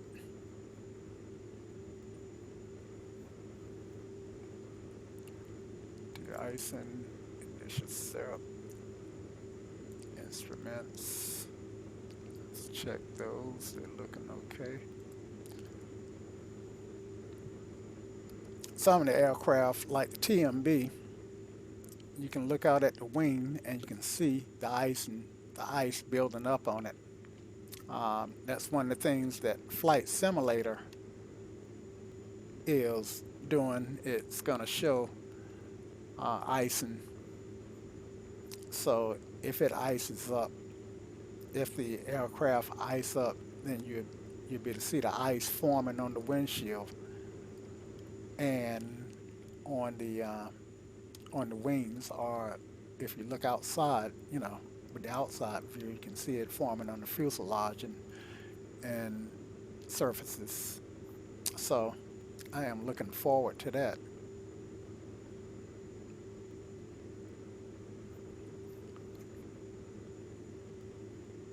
But I'm at -2 degrees Celsius outside air temp. I'm a Fahrenheit man. Let's see what that is, Fahrenheit. So I got a button here, and that's 28. Let's see, is that's volts. 29.9 degrees Fahrenheit. Just changed to 30. So in a minute, I will be out of icing conditions, and I'll be able to turn off those systems, which should ultimately save some gas.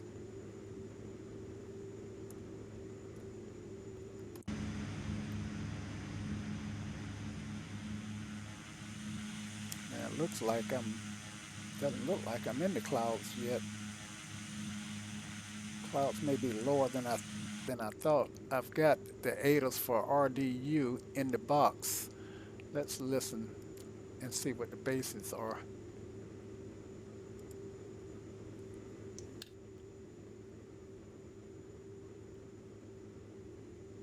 Oh no, I changed it.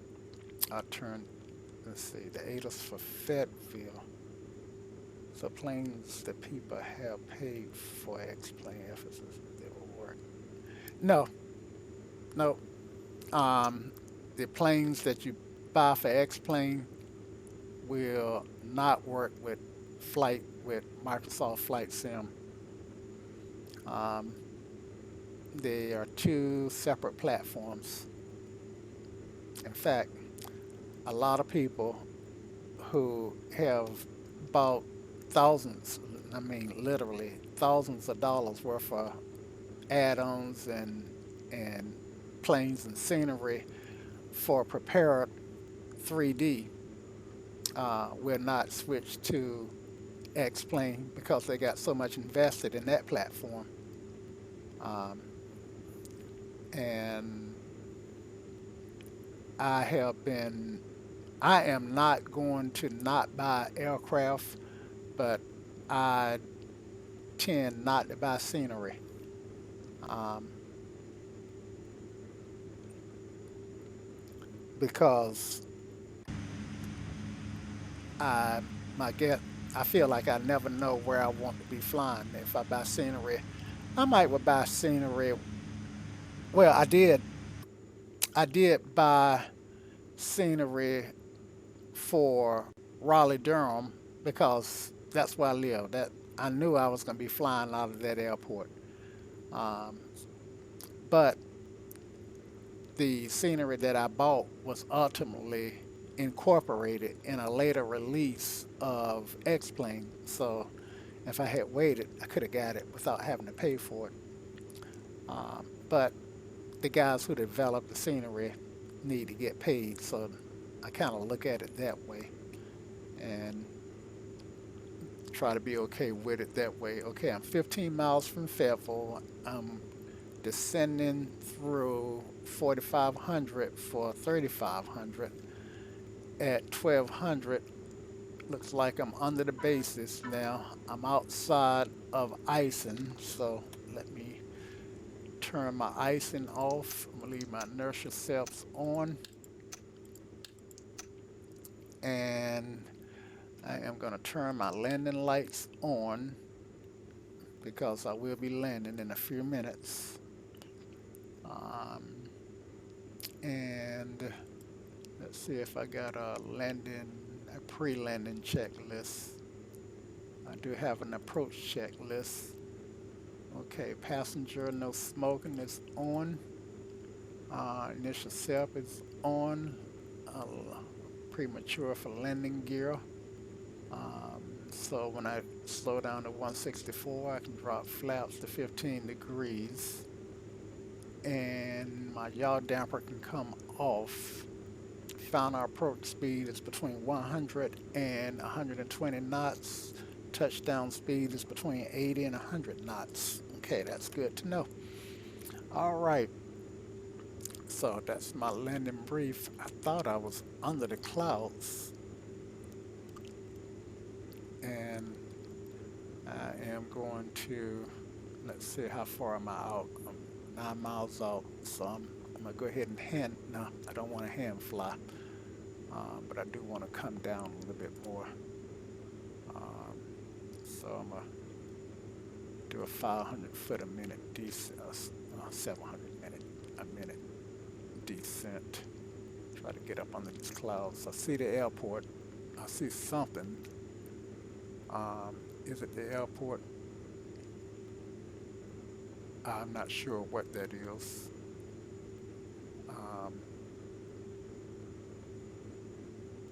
I see something off my nose, and I'm 7 miles out. So that ought to be my airport. I need to get my ADAS.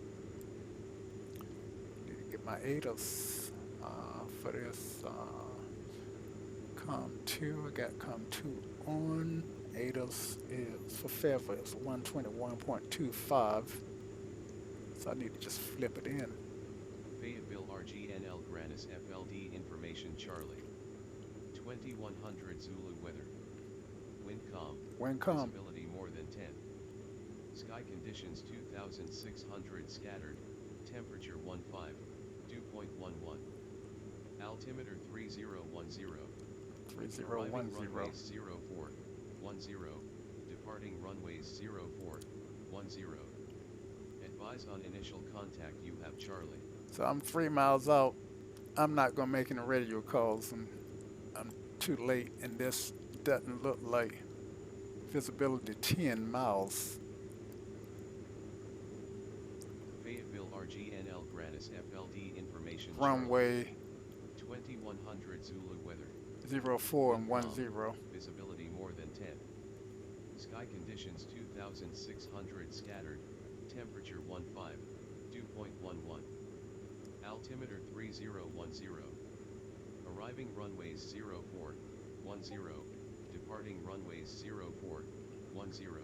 Okay, Advise on initial Wow. contact, you have Charlie. I don't have any visibility. Okay, so I am gonna turn my SkyMax plug-in off.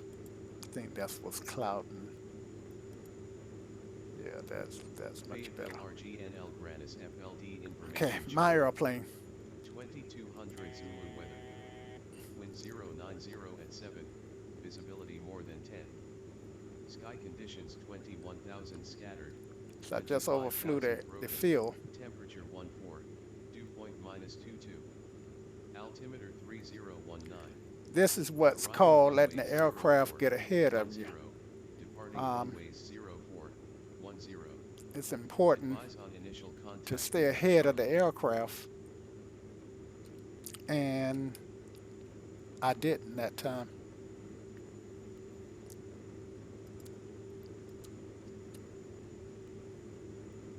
Okay, so the field is at RGNL Granis FLD 189 information. plus 1,000, that's 1,100 plus another 500, Wind that's 090 1,600 at 7. on the pattern. Visibility more than 10. Sky conditions 21,000 scattered. Okay, so 25,000 broken. Temperature 14. Dew slow point down here, -22. Altimeter 3019. and Arriving runways 04. I want to be flying the reciprocal of runway 4. So I'm Advise on initial contact, you have Charlie. So who's good with arithmetic? So 4 plus 18 is 22. So I need to fly ahead in a 22, Fayetteville RGNL Granis FLD ahead in a information 220, I chart. mean. 2200 Okay. Zulu weather. Wind 090 at 7. All right, Visibility more than 10. and I can Sky conditions stop this guy. 21,000 scattered. Okay, so now I want to do a 180 and come back in for runway 04. And actually I am gonna go ahead and call the control tower, even though I've blown through their airspace. Control tower is 118.3.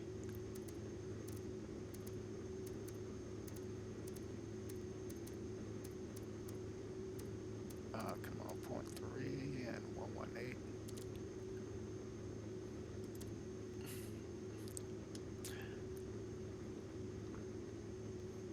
Fayetteville Tower, Pilatus 9875 November is 7 miles to the south inbound for runway 04.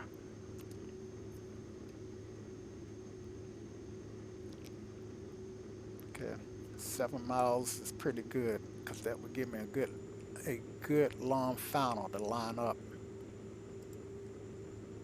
And what did I say I needed? 1600 for the pattern. So I need to get down. I'm descending at 500 feet a minute right now. And I need to straighten out at 4. So 8, 7, 6, 5, and 4. Okay. So there is my runway. I think you guys can see it up there ahead of me. And okay, so I need to adjust my power.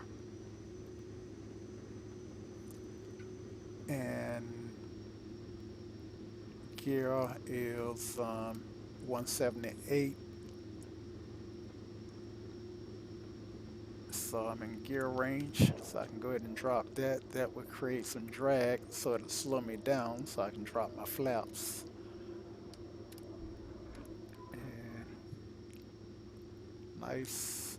Okay, that's pretty good. And I see my glide slope PAPI lights. Okay, so I'm in flap range. And I think it was 140 to 120 was the approach speed. So I'm at approach speed right now. I think I'm a little low though. Raise my nose just slightly. Yep.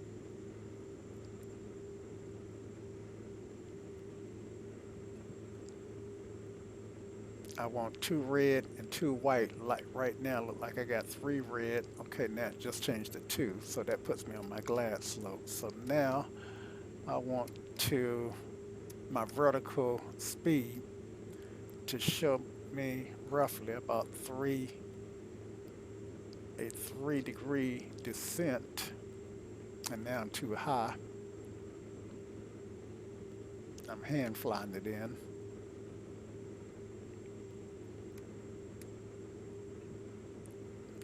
All right, another degree of flaps. Gear is down, got 3 in the green. Did I turn my landing lights on? Yep, landing lights are on. I turned them on a long time ago. That's why it's always good to turn them on. Now I know my touchdown speeds between 80 and 100 knots, so I don't want to get too slow. According to my PAPI lights, I'm too high, so I need to let the aircraft descend.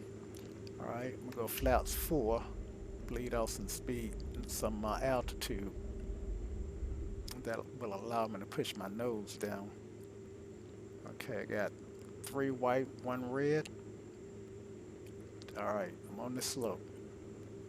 All right, and if I can hold it here on the slope, keep it on that center line,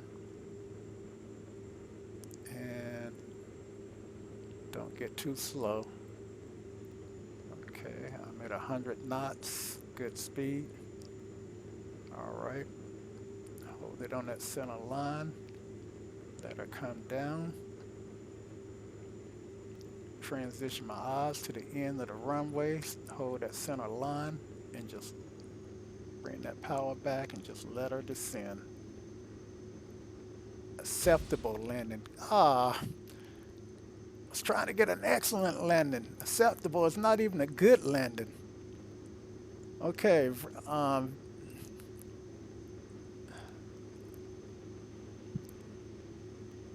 thought it was a good I thought it was a good landing.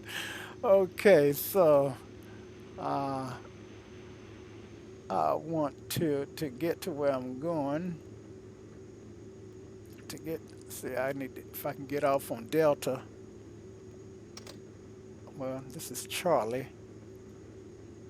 I can get off on Charlie here, and then, yeah, I've already missed Delta. Okay.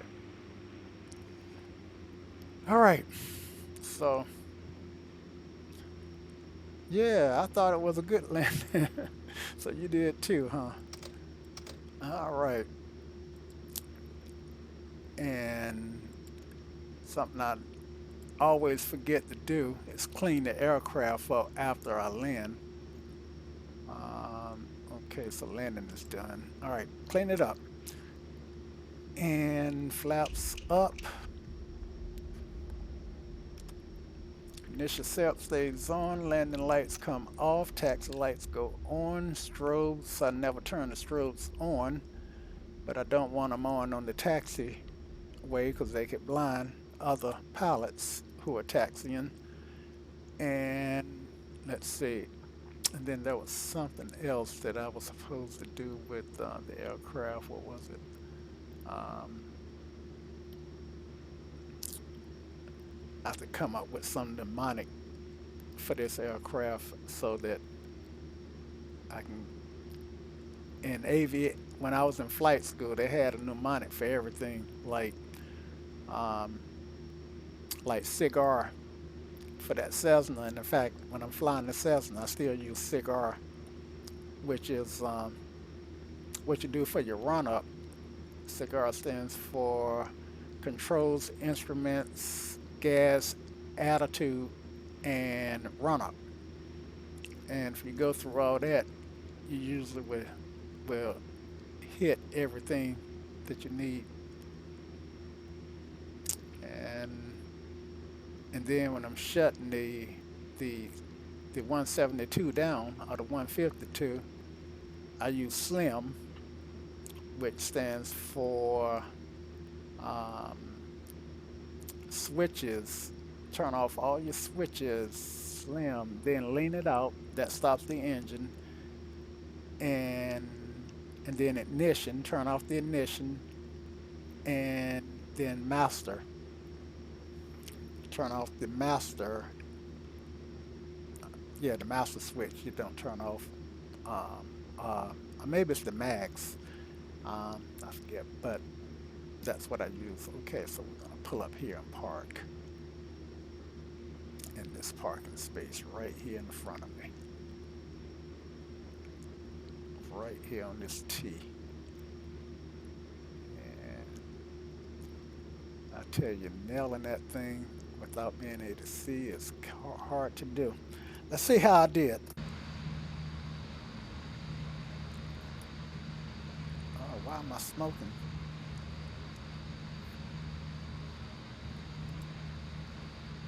Somebody must have turned the smoke on accidentally. X-Plane got a key. Oh man, I'm right on the money. How about that? Could come up a 6 inches or so, but that's virtually perfect. Of course, I just went straight in, but that's been taking some some getting used to. Thanks, James. Okay, so let's do a shutdown checklist. Okay, let me finish this flight.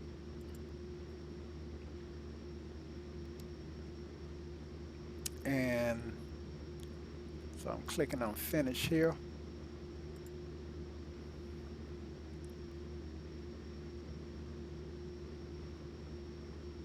And all of my money should go into I should get paid. There you go. Your flight is logged and the results can be found at the website. Now that's FSE. Total flight time, an hour and 20 minutes. So I used $111 worth of fuel. Um, okay, so now shutdown checklist and X checklist. Shutdown. Okay. Power check. Ground is cut off. Take that to ground idle. Okay. And well, I didn't do that. The previous one, and there's some stuff that I should go through. Clear runway. I didn't see that in my menu. Um, but that's the one that I did. Transponder, go to standby. Maybe that was what I was thinking. Remember when I said that there's something I'm forgetting? Maybe it was the transponder. Um, Cabin pressure um, is is 500 feet plus my elevation, so that'd be 689, somewhere there about. Park and brake. All right, now I'm at shutdown. Okay, so condition level cut off, and then I'll go up here and turn all this stuff off.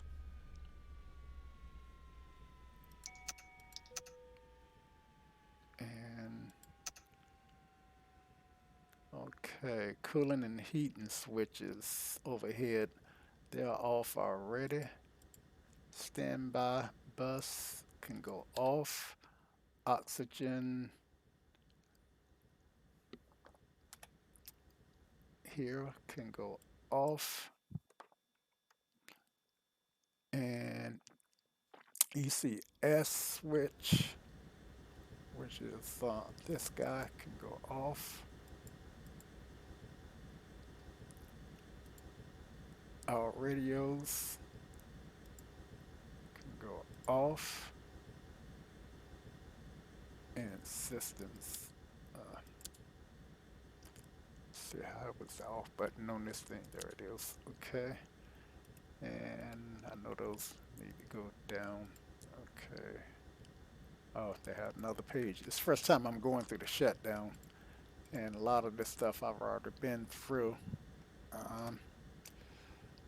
Overhead inverter can go to battery. Okay. Avionics. Okay. Off. Generator 1 and generator 2.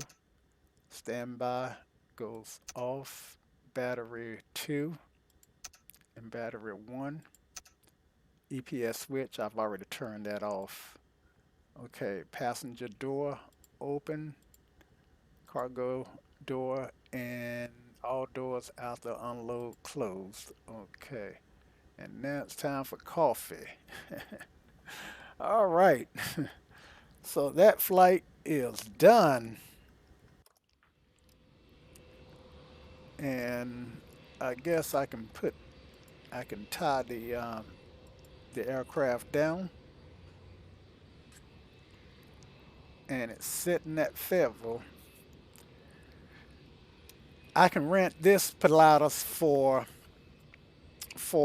I think it's $475 per hour. And I like renting this one because the rent on this aircraft range from a low of about $475, and I've seen it rent as high as $1,300 an hour. So on FSEconomy. So if you want to see, just for the sake, just for the heck of it, what I did on this flight, then let me get into FSE, which I got popped up.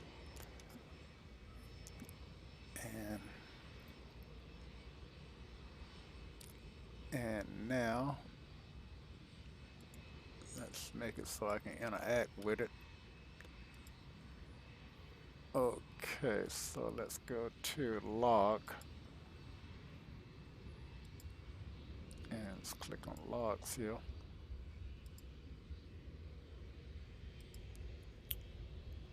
Come on.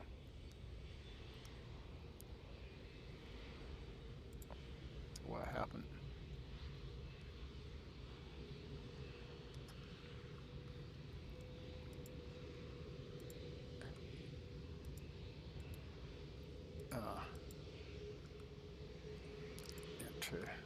Interact.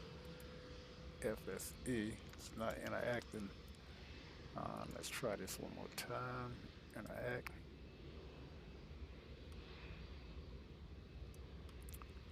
And I can't see FSE. But I guess I just have to tell you what FSE says, because I can see it in the regular browser. And I am curious to know how much money I made off that flight before I log off. Let's see, so I need to go to the game world. And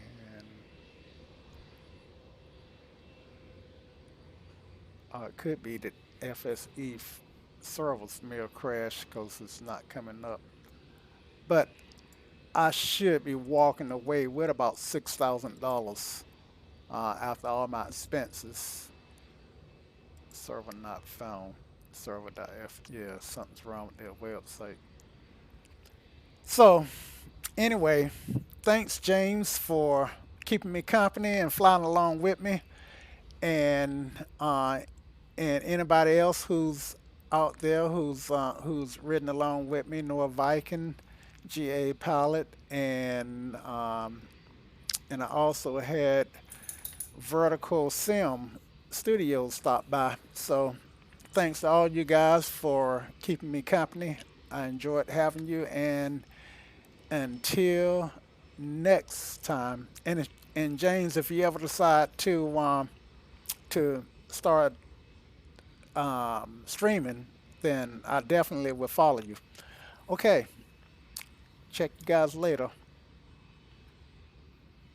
Remember, a good pilot is always learning.